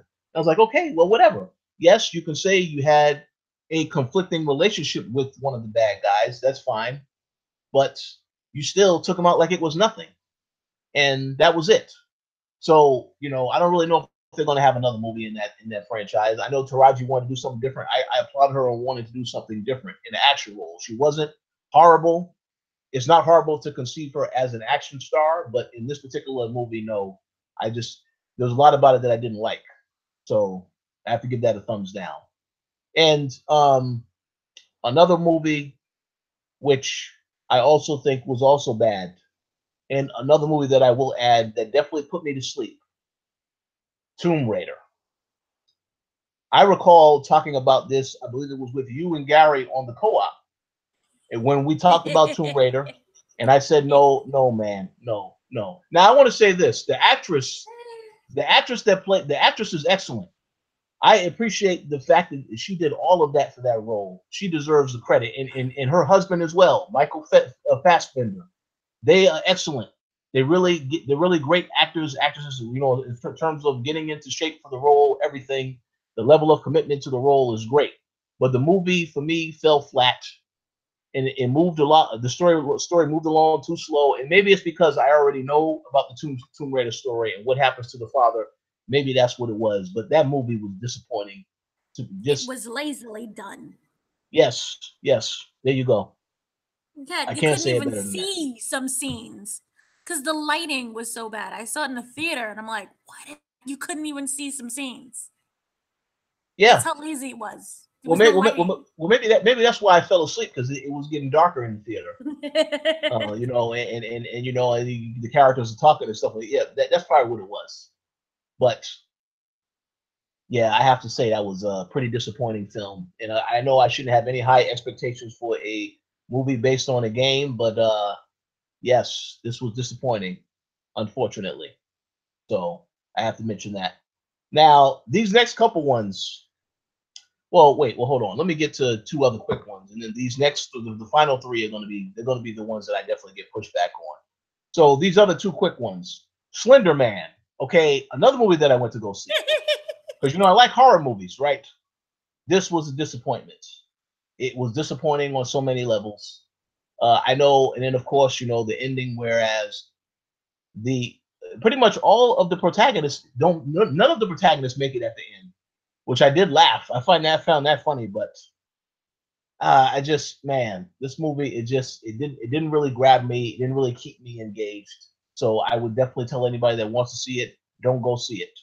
Um, the other movie, and I will say, because you already mentioned Instant Family, which I thought was excellent. I think that was one of Mark Wahlberg's best movies this year. And if I have to say that that was one of his best movies, then definitely Mile 22 was his worst movie this year. It was because the thing about this No, movie. I will fight you. No. You think so? No, it is his no, no, no, no. Here's a no. Here's why. The ending. Oh yeah, that was probably the best part about it. It was and then you watched it over again, and then you're like, oh, it made sense. And then I'm excited for the sequel. Well, no doubt about it. The sequel will be very interesting because of how they handled the ending. My only real complaint with this movie is that I felt like the whole movie, Mark Wahlberg's character is an asshole, yelling at everybody, "You need to do this, you need to do that." It's a And high not stress job. Your life is literally on the line. I'm sorry. Will you be nice and complimentary if someone is sitting there trying to kill you? oh no. But the way he talks to his team about all this other stuff, that was There's no again. feelings allowed in CIAing. I see that. I see that now. So he said I would say he did an excellent job in that role because there are people that are actually like that. That's man, that's a high stress environment to be working under. Those People are conditions are trying to very kill important. you, literally trying to kill you. Yes. Yes, absolutely. So we'll see what happens with the sequel. Um, yeah, we'll see what happens with the sequel. So No. yeah, like I said, I will give I will agree with you and give them credit. The sequel's going to be interesting, given how it ended. Um, but yeah, we'll just have to see. There was some aspects about that movie where I did know that there was something up with that other character, but then when they reveal later, like, okay, well, that's a good little interesting twist there because now you set it up where okay, because I mean, this guy, no one was taking him down in that movie. It's impossible to stop him. So we'll see how the sequel pans out for sure. Um, so the final three, and I do expect pushback on at least, well, possibly I would say all three of them, maybe depending on how much of a fan you are of the of these respective franchises. All right, and let me double check my number. Okay, no, it's not three, it's two. It's two. First and foremost, this is my personal disappointment. Solo, a Star Wars story. Okay, we have to talk about the fact of how they handled Donald Glover in this movie because I don't think that they did a good job with the character. They made Lando Calrissian a bit of an asshole, you know, the cockiness. And yes, we can say that Billy D. Williams, the character, is like a smooth character. Yeah, he was smooth to a degree, but you made this guy look like, I mean, obviously it wasn't really about him. Yes, his ship was used. The story wasn't fully about him as a whole. They go into more of his relationship with the other characters and also the fact that he had the relationship with these robots and stuff like that. Yeah, I understand that. That was a little interesting. But how they handled this movie, and the fact that essentially it was a disaster, all the news we heard about what was going on behind the scenes, that came across to me when I saw the final product. The guy who played, Han Solo, I thought he was okay, but I didn't really wasn't really convinced. There's just a lot of things with the way that it was. I will give him credit. Some of the visual effects were great, but it's the pacing of the movie, the cutting of certain shots, the way that they handle certain things, like where in the beginning Han Solo ended up in that little prison with Chewie, and then all of a sudden, just like that, they become friends. I was like, wow, that was a dramatic time jump with that, where it's just so instant. Um, there's just a lot of things about that movie, little stuff that adds up over time that was just very annoying to me watching it. I mean, the battles we can say, yeah, some of that stuff was totally fine, but I walked away with so many questions, and Obviously, it did not do well because we know after this is when Disney said, okay, I think we're going to stop doing so many Star Wars movies because we already have a lot of ones we're trying to do. But the reception was not good. And I also learned when I went to go see that movie, I understood why it was called Solo, because when I went to the theater, it had to be damn near only about me and three other people that actually went to go see this. And this was opening weekend. So that's not good. But for those of the Star Wars fans that enjoyed it, I won't be mad if you tell me that I'm wrong. It's totally fine. But for me, that definitely was disappointing, and I will say to this day, I think that Rogue One, that is the best movie. If you want to talk about one of the more recent of the movies, that is the best one to me because it's a realistic conflict, realistic conclusion where no one made it at the end. All of the most of the protagonists, if not all of them, didn't make it at the end, which and yeah, you knew it they makes wasn't sense. going to make it. We'll say what? And you knew they wasn't going to make it, but that didn't change how impactful it was. Absolutely, absolutely, yes. So, but Solo, no, I have to say no to that one, unfortunately. And now this one, the final one. Dum, dum, dum. And this is the one that I definitely expect people to have issue with. You may actually have an issue with this one also.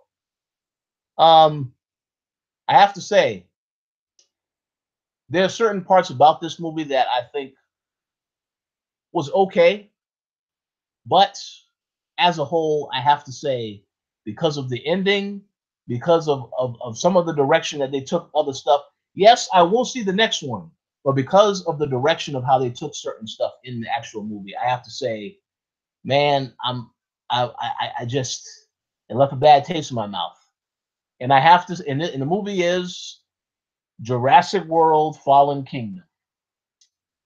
What is wrong with people? It's a good movie. Literally. I don't understand the hate for this movie. Explain your hate, because I don't get it. Okay, so let's talk about the daughter, who was actually the android, who was actually a copy of She's not another an android. character. She's not an android. She's Okay, a clone. the clone. There you go. The Clone Wars. The Clone Wars. Um, I here's the thing. I understand her reasoning of wanting to free the creatures at the end because she herself was oppressed. I understand that. But the decision to free the creatures, and obviously that is the interesting element about the next movie because now that you have the creatures out in the real world with everybody else, I really think that's going to be, it's going to be, obviously some people are going to have issues with that. And you have to see what the initial response is going to be because of all that. But I have to say, for a movie that was, you would think by looking at the trailers, is going to take place on this island. We only were on that island for about damn near 20-25 minutes, and I was like, well, damn, they got that over with quick. That's the good part. The trailer didn't reveal everything. Yeah, I will give them that. I will certainly give them that. Of course, I like the cast. You know, I mean, I really do like the people that they chose for the casting. I have no issues with that.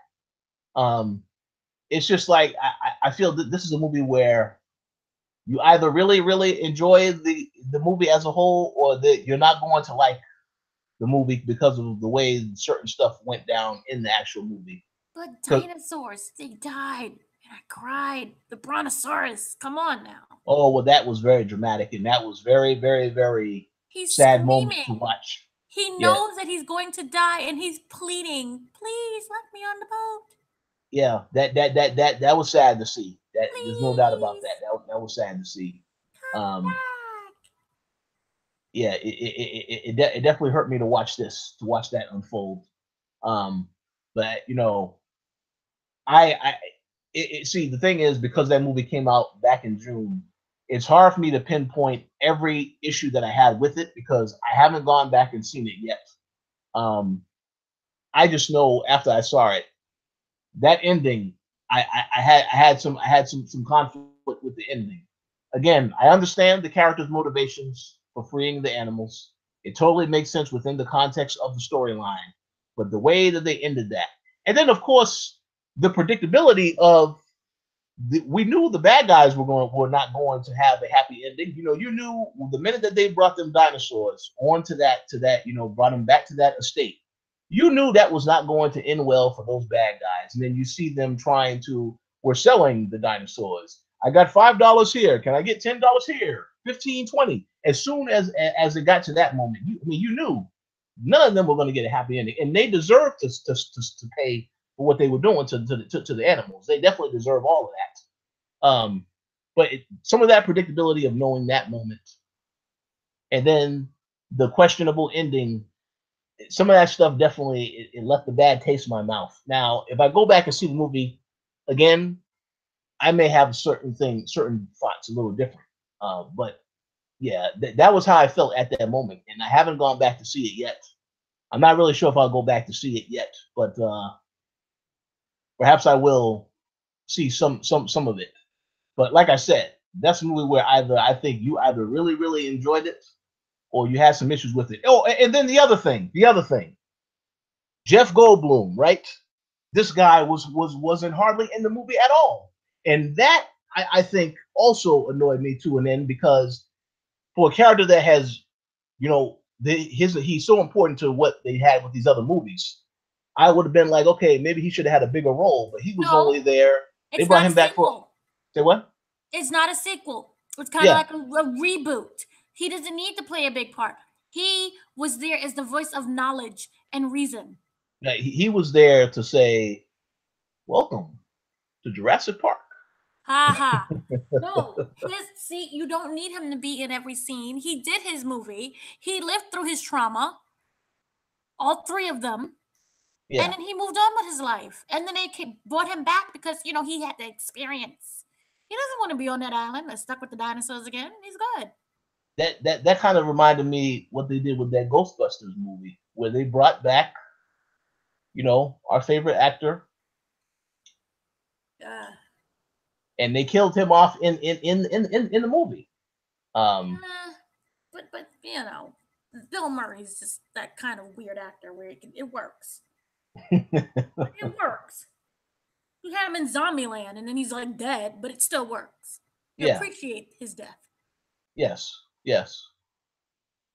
So we shall see what the future holds for the Jurassic World franchise. Obviously, there was another movie that is coming, so I am curious to see how they handle that because it's an interesting conflict, and you have to revisit that. And we already know it will not be positively received by everybody.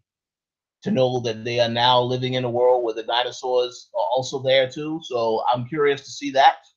But yeah, that is my list. So I'm very curious to hear what your list is. Oh, also, previously in the best of, I forgot to mention If Beale Street Could Talk. I think because we've just been talking about it for so long. Oh yes, yeah. I can't. I have to see that movie, but for some reason, it's not playing at a lot of theaters, so hopefully I can see it in the future. Hopefully, because that is one of the most beautiful movies I've seen, and one of the best adapted works I've seen. So I highly recommend that. And also, Can You Ever Forgive Me? With Melissa McCarthy. That also is on there as well. I agree. I feel she's a really deserving dramatic actress. I'm not a fan of her comedy. Yay, if you love her. To me, it's more like that slapstick comedy, but I loved her in Can You Ever Forgive Me? I think that her dramatic work, I want her to do more, and I think she can be very successful. I just need her more being drama. I love it. Now, we had your best and your worst. I have mine too. Some of this is kind of like, I think one might be what you had on your list. Literally one movie is what you had on your list, and then I have my my worst of, and then my it should have been worst, but it's not that worst. But this is also an order of release date. So this is my number one. You will know my number one when I say it, but it's not there yet. So I'm gonna start off kind of repeating what you did. Proud Mary was terrible. It was just trash. And I came in there with like such high expectation, and it was like, yes, look at what we can do. And it seemed like this kind of like throwback to black exploitation, and like she was a Pam Grier type of role, and it was garbage. I'm sorry. One of your favorite movies I thought was terrible, and I just remember you going on about how much you loved this, and it was Den of Thieves. The movie was awful. Gary definitely going to hurt. Gary's very mad because he loves his 50 Cent. This was horrible. Well, actually, I do want to say something about that very quickly. I don't want to cut you off. No, no. I did not like the way they handled that movie either, because of the fact that the whole time, like I said, the same issue with the Equalizer 2. You would think that it would be a even match between the 50 Cent, the bad guys, and the good guys. And then when it came down to the actual showdown, I mean, they took 50 Cent and his boys out quick, like it was nothing. And I mean, Gerald Butler, maybe they only lost one guy, but they just killed all of the 50-50, all the people on the team. And then, of course, they set it up for a sequel with Omar Jackson, which I guess they can do. I don't know if that's still going to happen. I hope not.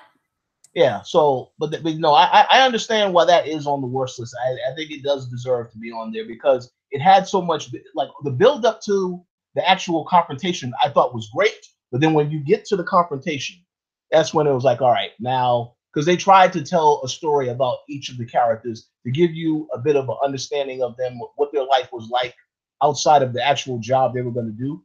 So I give them a little bit of credit for that. But no, the movie still, it fell apart as you got deeper into it, and ultimately, yeah, I had complaints with that as well. So I think it deserves to be on that worst of list.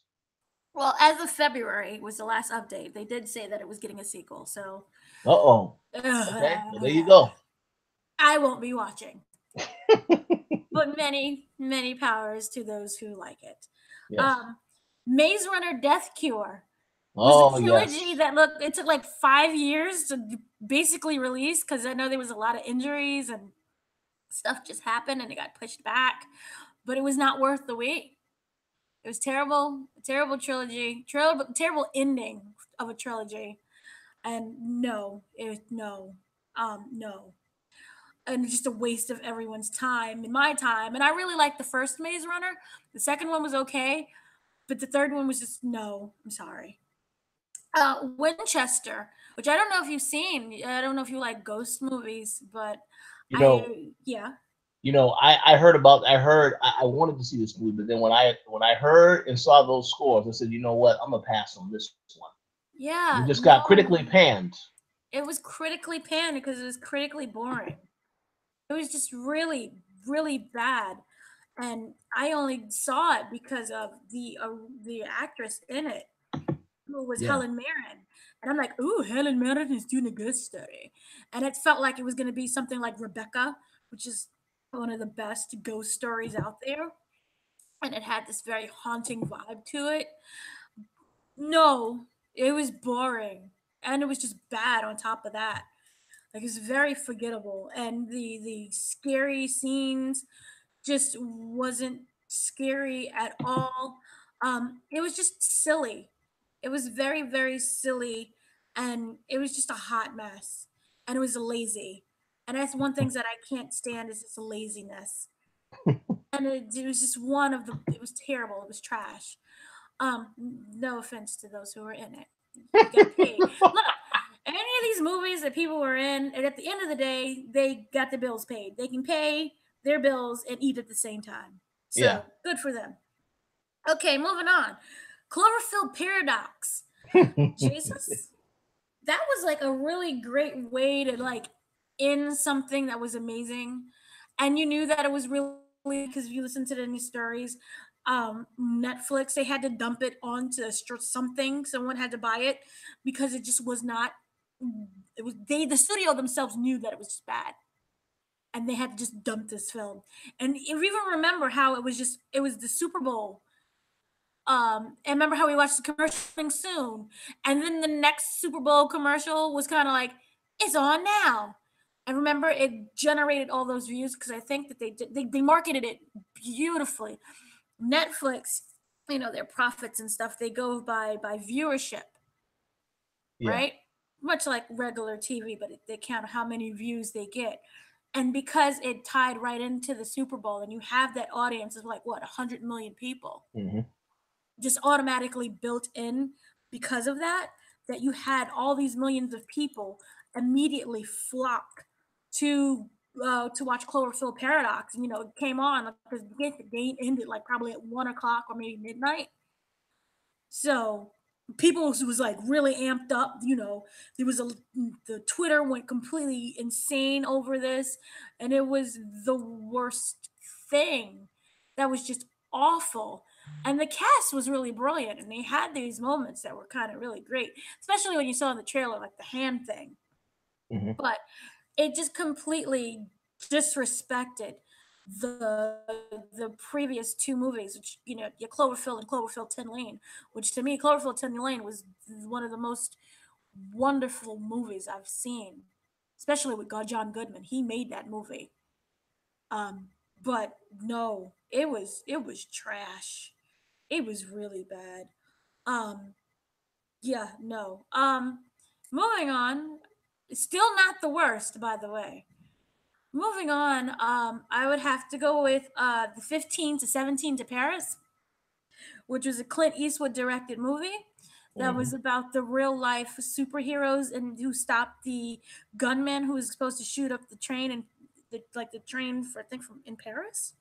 Well, going to Paris. Well, it's going to Paris, but the thing with that movie is that unlike other biopics or based on true story, they hired the actual people who stopped the gunmen. And the thing is that they couldn't act at all, and it was horrible. And you had these weird flashback moments of them as children, and then their relationship, their friendship. And the thing is that it was terribly paced. It was boring script, and all of the good parts that was basically them stopping the gunmen on the train was already ruined by the terrible chopping of how it was edited, and that they placed it in the beginning of the movie. So everything that was supposed to be really tense and horrifying already happened. And then we just got this rather boring story with actors who were not, I can't even call them actors, with people who was just in this role to act, and they can't act. It just did not work. And I don't know why they decided to go with that direction. Kind of like when they did Les Miserables and had them sing live instead of recorded, and the voices was just off. Like the sounds of Russell Crowe singing will never get out of my ear. That's how I felt about the acting in this movie. Especially when you have it like with actors and then you have these guys who can't act. So it was very noticeable and just awful. 50 Shades Free is next on my list. I know how much you love the 50 Shades of Grey series. But the 50 Shades Free, it was terrible. It was supposed to be more of like the thriller because Christian Grey had like a stalker, and it was supposed to go in that element. The thing is that it's so poorly scripted. The actual words coming out of these actors' mouths was just, my theater could not stop laughing as much as they did with the first other two movies. That's just how bad it was. And these actors have literally no chemistry with each other. So it's just, gosh, awful. So yeah, I know that you really loved it and it's on your list, but you're kind of afraid to tell everyone you love it. Oh no, definitely not. I know you love that Christian Grey thing, and then certain things that we was promised never showed up in the movie. So it's like, why am I here? Like it easily could have just been on. It was a Lifetime thriller. If you ever just watch the Lifetime channel, it would have been a Lifetime movie. But it's just the Lifetime is getting much better now, so their movies would far exceeded this. But on the plus side, we will never have to watch another 50 Shades of Grey movie because it is over. That's good. Yeah. Another one is Everyday.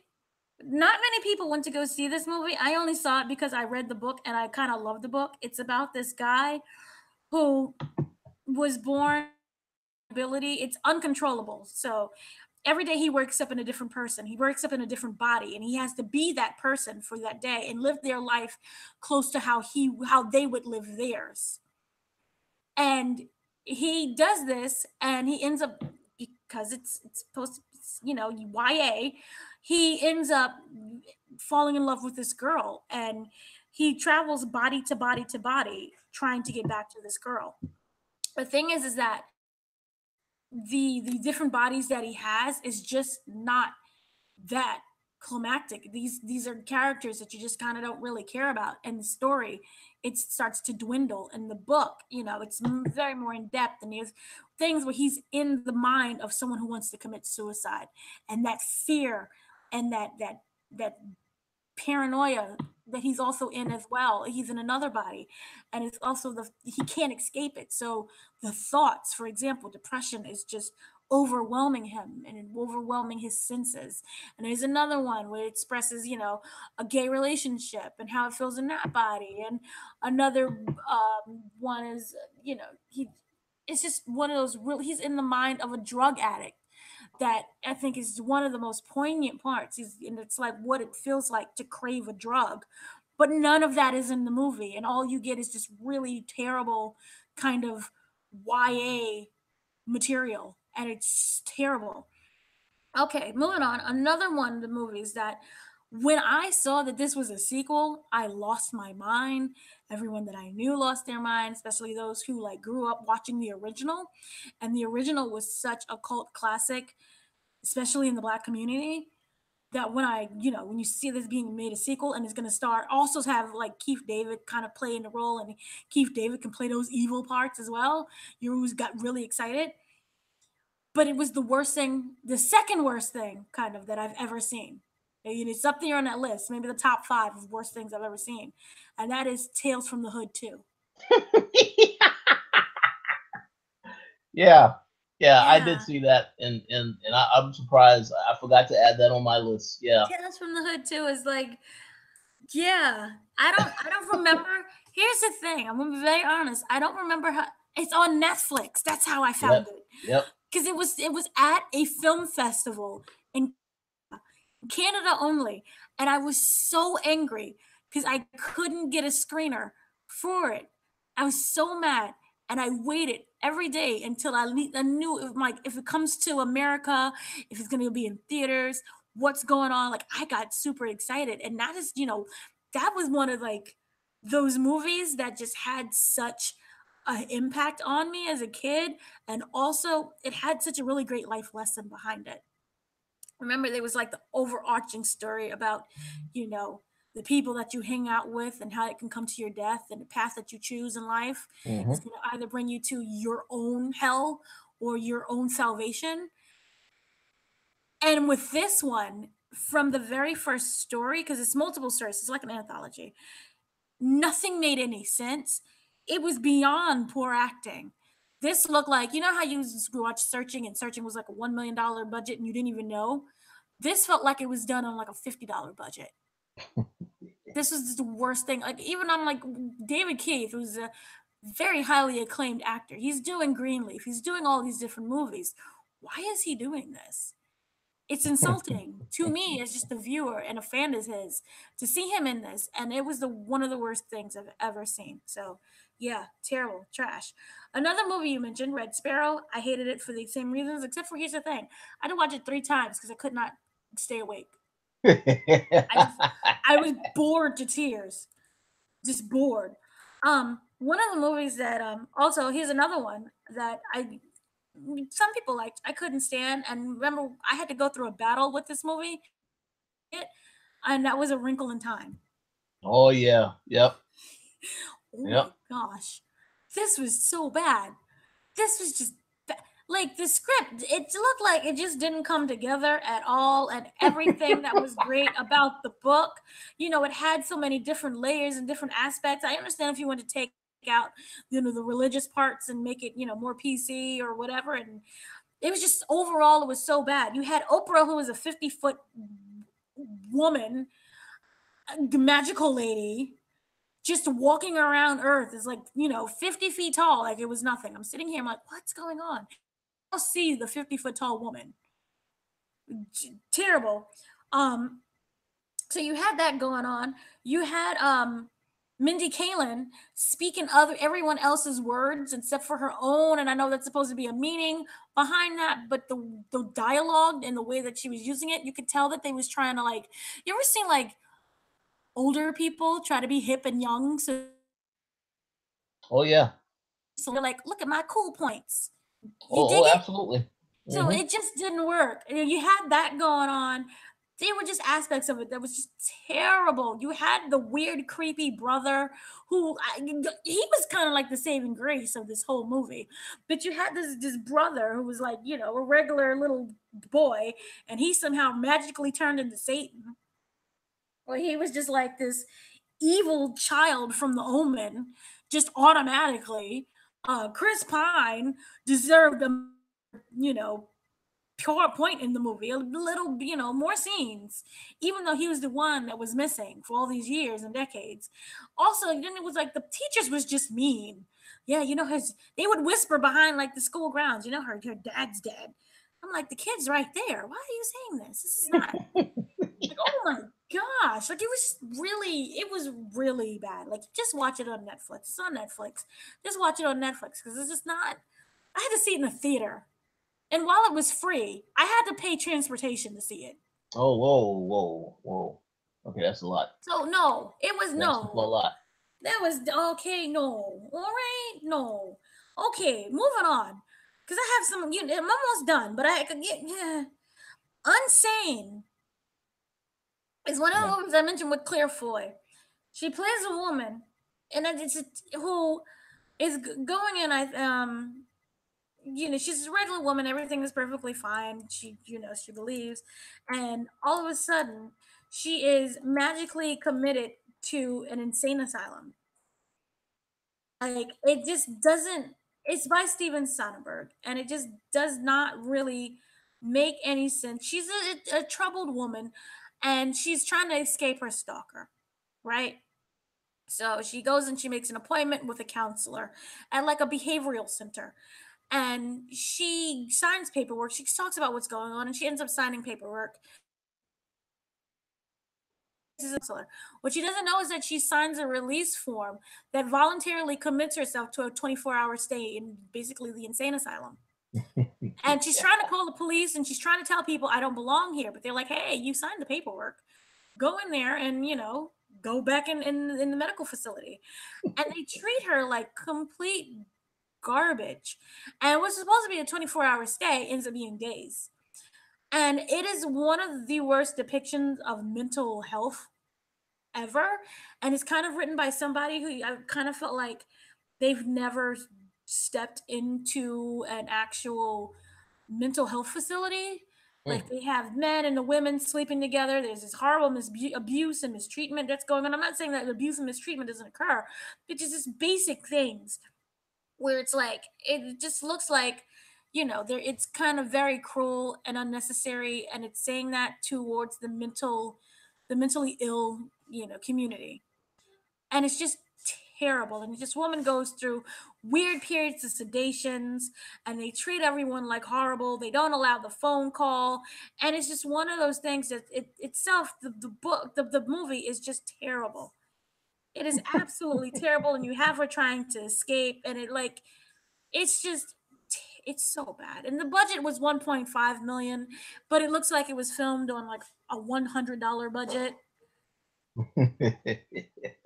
It's so offensive, the acting, and this is weird because if you watch, Girl with a Dragon Tattoo, Girl in the Spider Web, Claire Foy is this amazing actress, and she's able to just completely escape into her role, and you don't see her anymore. You just see the character. With this one, it was just she looked like she was one of those random extras. It's like, yeah, I want to be an actor, and you sign a release form, and you're in a movie.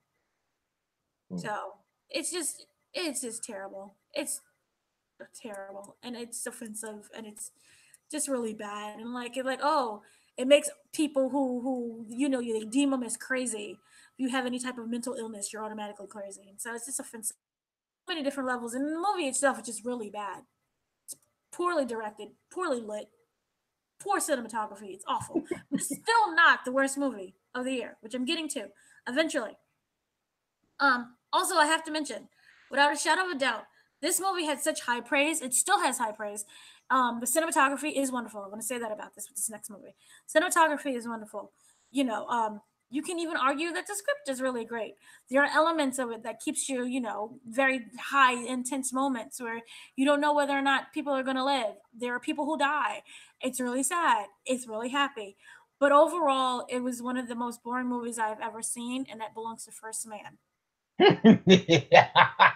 I saw this in IMAX, and like the sun was there, the moon. You got your planets going around. You got Saturn with the rings, and it's about Neil Armstrong and his mission to the moon, and how much it takes for NASA just to go to the moon, and all the different scientists and astronauts and all these physicists, and all the things that they have to do that you never think of to just man this pilot to get there, and people die on just training accidents just because of how dangerous this is. And it still managed to be excruciatingly boring. They just excruciatingly boring. So I just want to say, I hope you are prepared for the Ryan Gosling fans to come after you about that one. Oh, boo-hoo. He did one bad movie in his whole career. Boo-hoo. Jeez, no, I'm sorry. The movie was boring. It was terrible. It was painful. I fell asleep on parts of it. And I'm like, I'm in an IMAX theater. You got sound blaring. The lights are on. The screen is popping. And I was dead asleep. Terrible. Yeah. Another one. Moving on. Trying to get through this really quickly. Tyler Perry's Acrimony. Here's the thing. I struggled with whether or not I should put back and forth. Because while it's not the worst movie I've seen, it's terrible. And there's so many elements to it that just makes it terrible. Golly. I am not a Tyler Perry fan. And if you like Tyler Perry, more power to you. Yay, you. And he was not in the movie, which made it, actually not that bad. But this was just, yeah. Okay, so here's the thing. The short part of the story is this. Husband and wife, they no longer get along.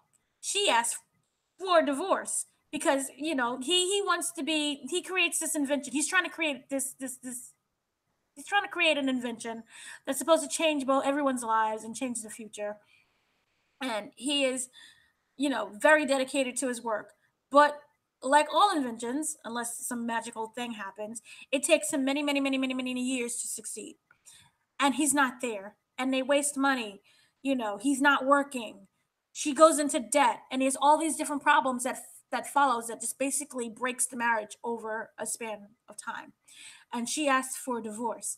The second that she gets a divorce, she's asked for a divorce, he in returns makes it with his invention that took many, many years to create. And he's now very successful. He's living in the penthouse. He got the mansion. He's dressing with fine suits. He learned what a soap was, and he's being able to afford soap and water, and he can wash his behind. Gets a haircut. And she feels that she is due her money because she was, invested all this time, went into debt with him. And she believes that, you owe me for the life that I wasted with you. Here's the thing. He offers her like $10 million. Here's $10 million because he just has it like that. Here's $10 million, babe. You go on your way. I go mine. I thank you for everything that you did. The house that you mortgaged for all those years. Here's the money you can pay it. I'm paying you back now.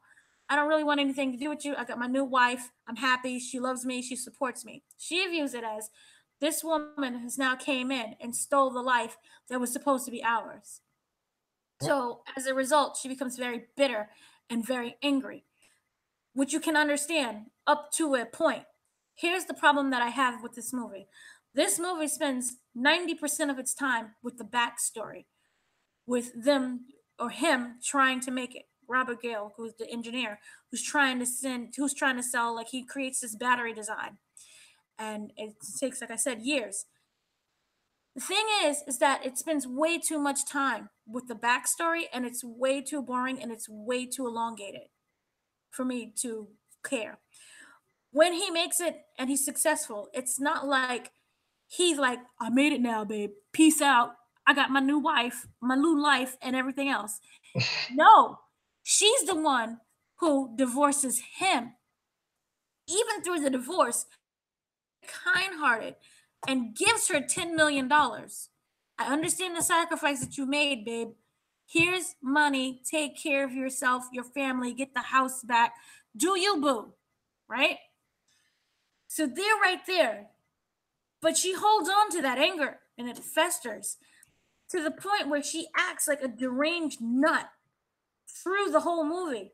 So she's this weird thing where she's randomly diagnosed with borderline personality disorder. And she goes into this like deranged mental state, which again is offensive to people who have borderline personality disorders because they don't act this way.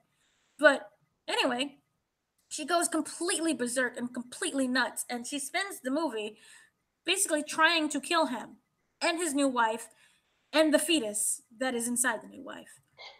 And it is so over the top and so ridiculous that had this has been a Lifetime movie, I'd have been like, ooh, this is good. Grab some popcorn.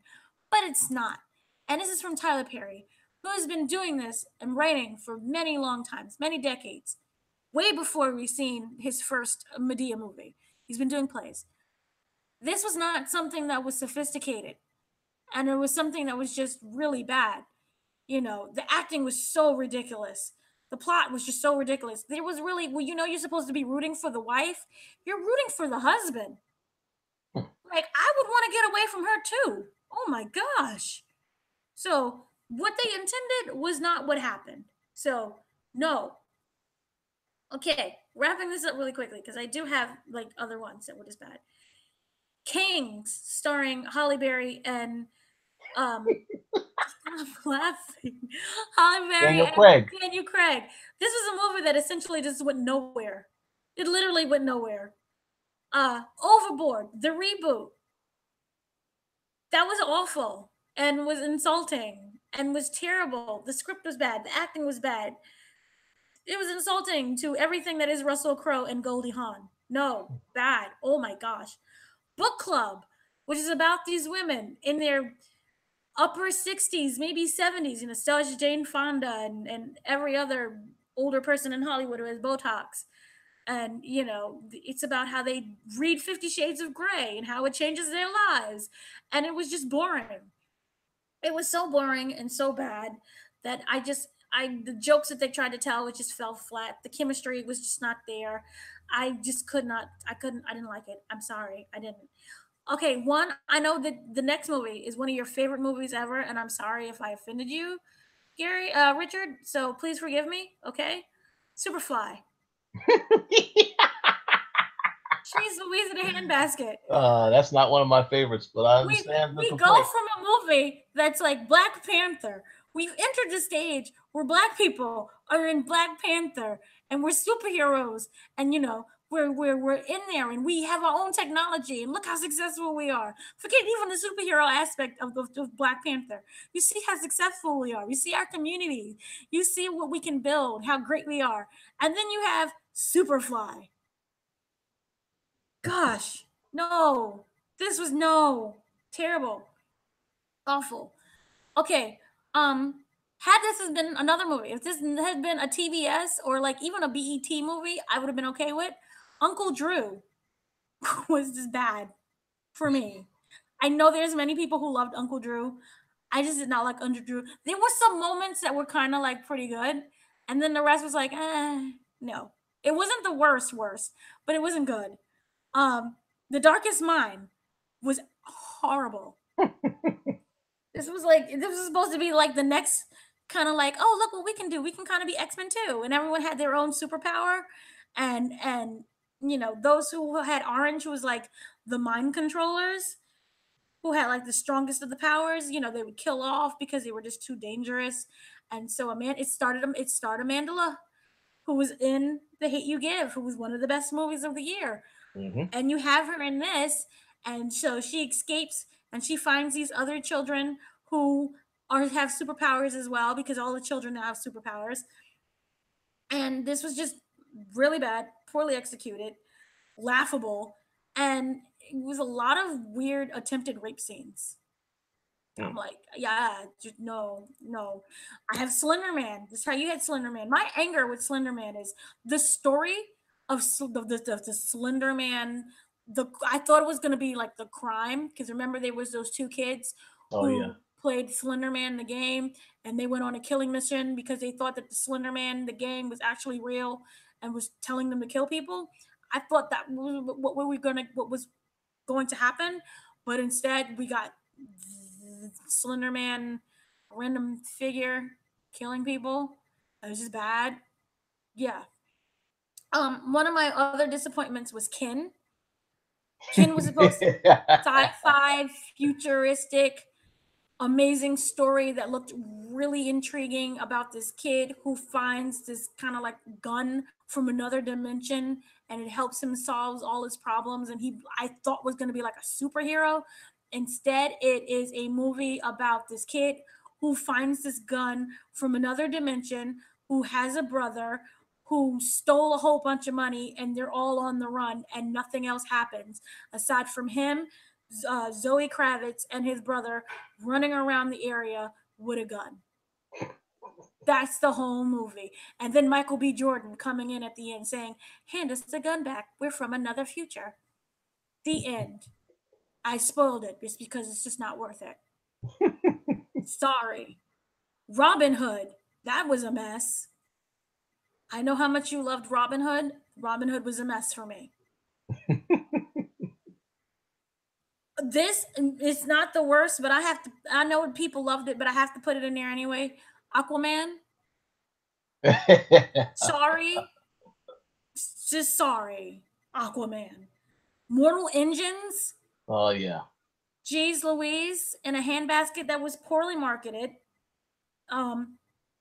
poorly developed, the acting was really great though. I kind of like the special effects. But it was just one of those stories that you literally just didn't care. I just didn't care. I went in there not knowing what it was about. I went out not caring what it was about. And so this is my last movie, my number one movie of the year. That was the worst thing I have ever watched I would have to say in years, but definitely in my existence, where like any person that I meet, I have to say, you have to watch this movie just for how bad it was. You know how we had The Room? Remember the movie The Room and how bad that was? Yeah. And it somehow became a cult. This movie is it's worse than that. And you have to watch it just for how bad it is, but I hope it never becomes a cult classic because it's just really just that bad. That movie belongs to Gotti. That starred John Travolta and his wife, Lisa Marie. No, it's not Lisa Marie Presley. Oh my gosh. I said Lisa Marie Presley. But it starred his wife, his wife in real life. His wife in real life, because a lot of Netflix movie, but his wife in real life is Kelly Preston. Sorry. Mm-hmm. So Kelly Preston, she's okay. Let me explain to you how bad this movie is. It's about the life of John Gotti, right? And we all know he's that big time crime boss. He's one of those people who deserves to have a movie. Not, it's terrible what he did, and he lived a terrible life of crime, and it's not something to be proud of. But he was just one of those things that goes down in history, like The Godfather, right? People think, you got The Godfather. People think that Michael Koalition was real. That's how great The Godfather kind of was. And you have Gotti, who's like one of the big time bosses, and you got Sammy the Bull, and you have all these different, well-known mobsters. And he's one of the biggest well-known. And in real life, it spawned, the VH1 show with Victoria Gotti and her life and the kids and everything else. This movie was supposed to be about John Gotti's life. And it starts off with him telling his son not to be who I am. And it goes and it follows him throughout, his life and all the different crimes and things that he did. Here's the multitude of problems that we have. The movie itself seems to be sponsored by Pitbull. Pitbull, the rapper, is in the music is in every scene. I have never watched a mob movie where I think Pitbull's music definitely belongs here. That's a movie that deserves to be in here, is Pitbull. So the script itself is poorly written, where the words make no sense. John Travolta's accent, he goes through a whole array of accents trying to figure out how to do this I guess a stereotypical mobster voice. The makeup is so bad you can see the wig glue for John Travolta. He plays him throughout the whole succession of his life, when he has full hair and when he's bald. You can see the wig glue. That's how bad that is. The pacing. Had I not known John Gotti's life, I would have been so confused, because it goes from him as an old man in prison to him being young to him getting cancer to him randomly, starting out in the business to him being young again without any type of labeling or pacing. You know how you had you take The Godfather, for example, and you was able to follow the different parts and parts of his life where you knew different time periods. Even if you was to have remember The Godfather there too, where it was him as a young man that was played by Al Pacino. Was it Al Pacino? And you knew exactly what was going on and you're able to follow it. I did not follow this movie at all. It was random things like, you see, for example, Sammy the Bull came in. It would just say Sammy the Bull, but it would give you random times and dates that didn't exactly bleed into each other to tell an overarching story. It would be like, oh yeah, we shot this guy who was the mobster. Oh yeah, we shot this one. Meanwhile, while they're shooting people, because it's a big mob hit, so like those big, how you take The Godfather. I hate to use this as an example, but The Godfather is infamous. So how you had that the big scene with The Godfather and the shooting, where like they go and they shoot the person in the bed and the whole cow's head, not the cow's head, the horse head. And that scene that takes place in the church with the baptism, and how they go into the church doors and it's rotating and they shoot the men there. And how that big opera music is playing and how beautiful it is just to watch it and to listen to it. Yeah. There were mob hit scenes. Well, guess who they had playing? Pitbull. Pitbull. The movie takes place in the 80s. There was a scene where the block party was in the 80s, right? The 80s. You know how you have your block party and you have the guy who's DJing the thing, playing the music, so everyone's like partying and happy, like, oh, Happy New Year's, that type of thing, 4th of July. Yay! Woohoo, what's up? Guess what they was playing? Pitbull. Don't Stop the Party. A song that came out in 2012, 2014. Because the 80s definitely belonged to Pitbull. There was so much Pitbull in this. So that was bad. The acting was bad. You had all these different...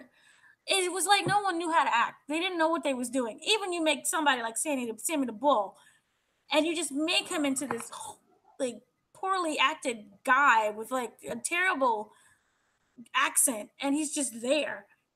None of the stories bled into each other, and you didn't. The whole time after you're done with the movie, because remember I told you it takes place in all these different times. You found out that he actually, because it opens with the scene of him on like the bridge, on the Brooklyn Bridge, right? And he's telling his little story. Guess what happens? You find out that the whole time he's telling the story, he was already dead. I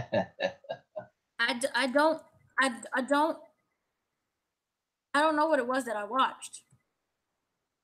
It was the worst thing that I've just ever seen, probably in my life. That it was so bad. I don't understand.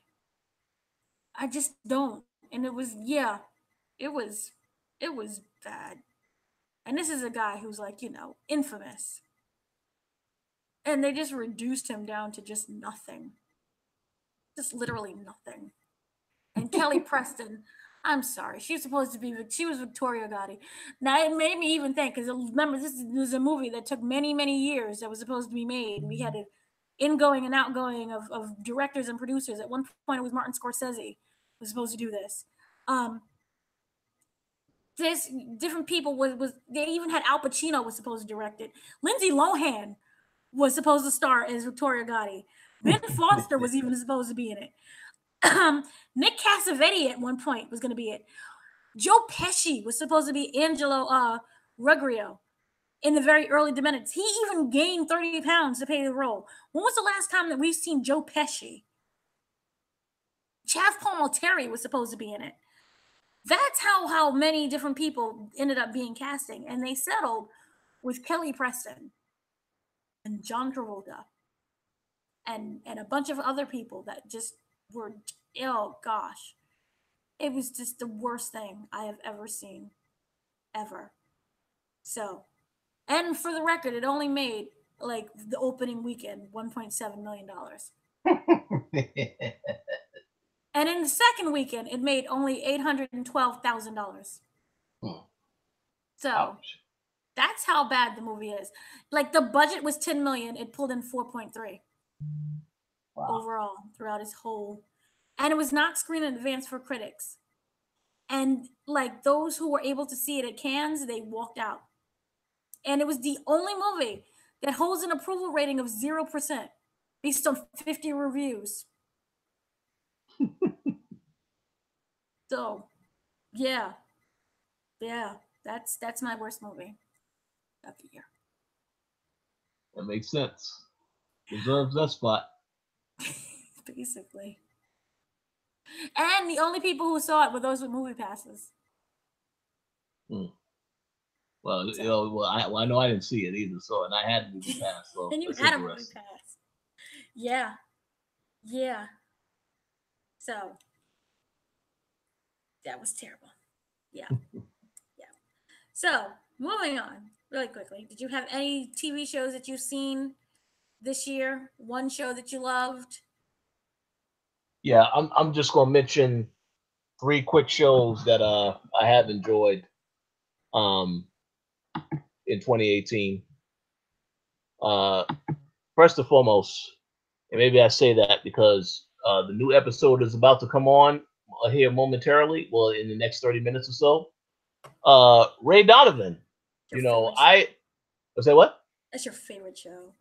I'm not gonna say it's the favorite show of 2018. It's in the top 3, only because last season they had, of course, the storyline of Ray Donovan's wife. She had cancer, so that was a very emotional season for that reason. Because when the season started, you didn't really know what was going on. That first episode, though, pretty much they were giving you hints throughout the season as to what would happen to her, because it was the question of what was going to happen to her. They knew she was going to die eventually, but it was going to be how. So last season was an emotional gut punch, but then there was a lot of questions after what happened at the end of last season. What was going to happen with Ray Donovan, because they moved the character to New York City. He was in Los Angeles for all these other seasons, so they moved him to New York City.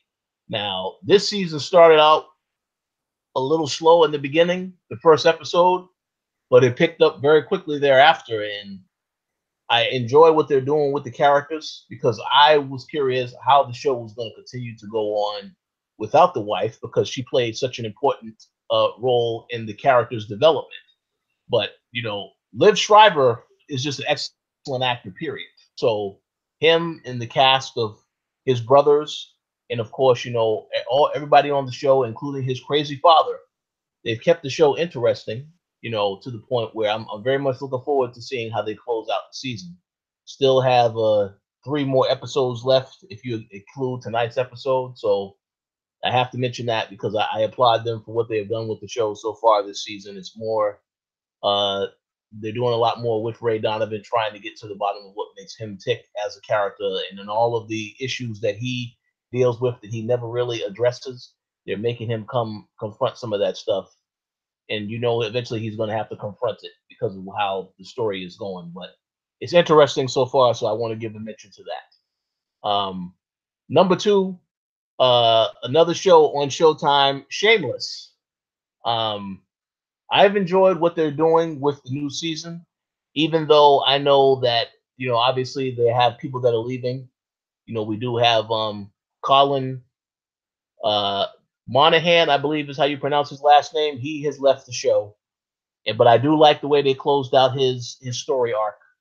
So he got a happy ending, as happy as it could be under the circumstances of which the character had, to deal with the entire season. So that was good for him. Um, Other characters on the show, obviously Fiona, that actress is leaving the show, so I'm curious to see how they finish that out. So I did want to mention it as an honorable mention at the very least because it has started out good.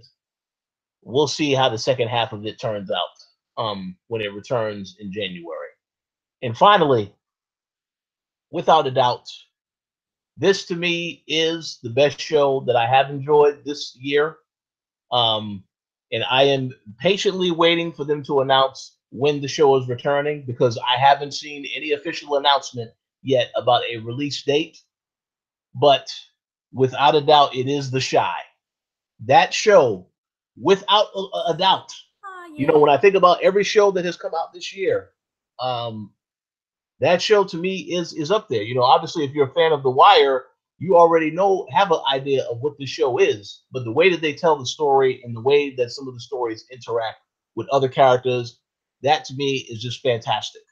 Um, I already know that it was approved for a second season, but there has not been any information on a release date. So I would assume 2019, sometime in 2019, maybe after Shameless, because Shameless returns at the end of January and Ray Donovan ends at the beginning of January. So maybe that's the next show. Well, yeah, remember it premiered January 7th this year, so probably around that same, in January as well. Yeah, Maybe. maybe, yeah, maybe. But without a doubt, that was an excellent show. I'm not going to say any spoilers for people who haven't watched the show. You need to go watch it. I'm not going to say any spoilers because I actually want you to watch the show. But yes, I'm very curious to see what they do with all those characters in the upcoming season, especially I believe his name is Jamal, one of the main characters, because they have him involved in all types of stuff now. So, but yes, that's my top show of 2018.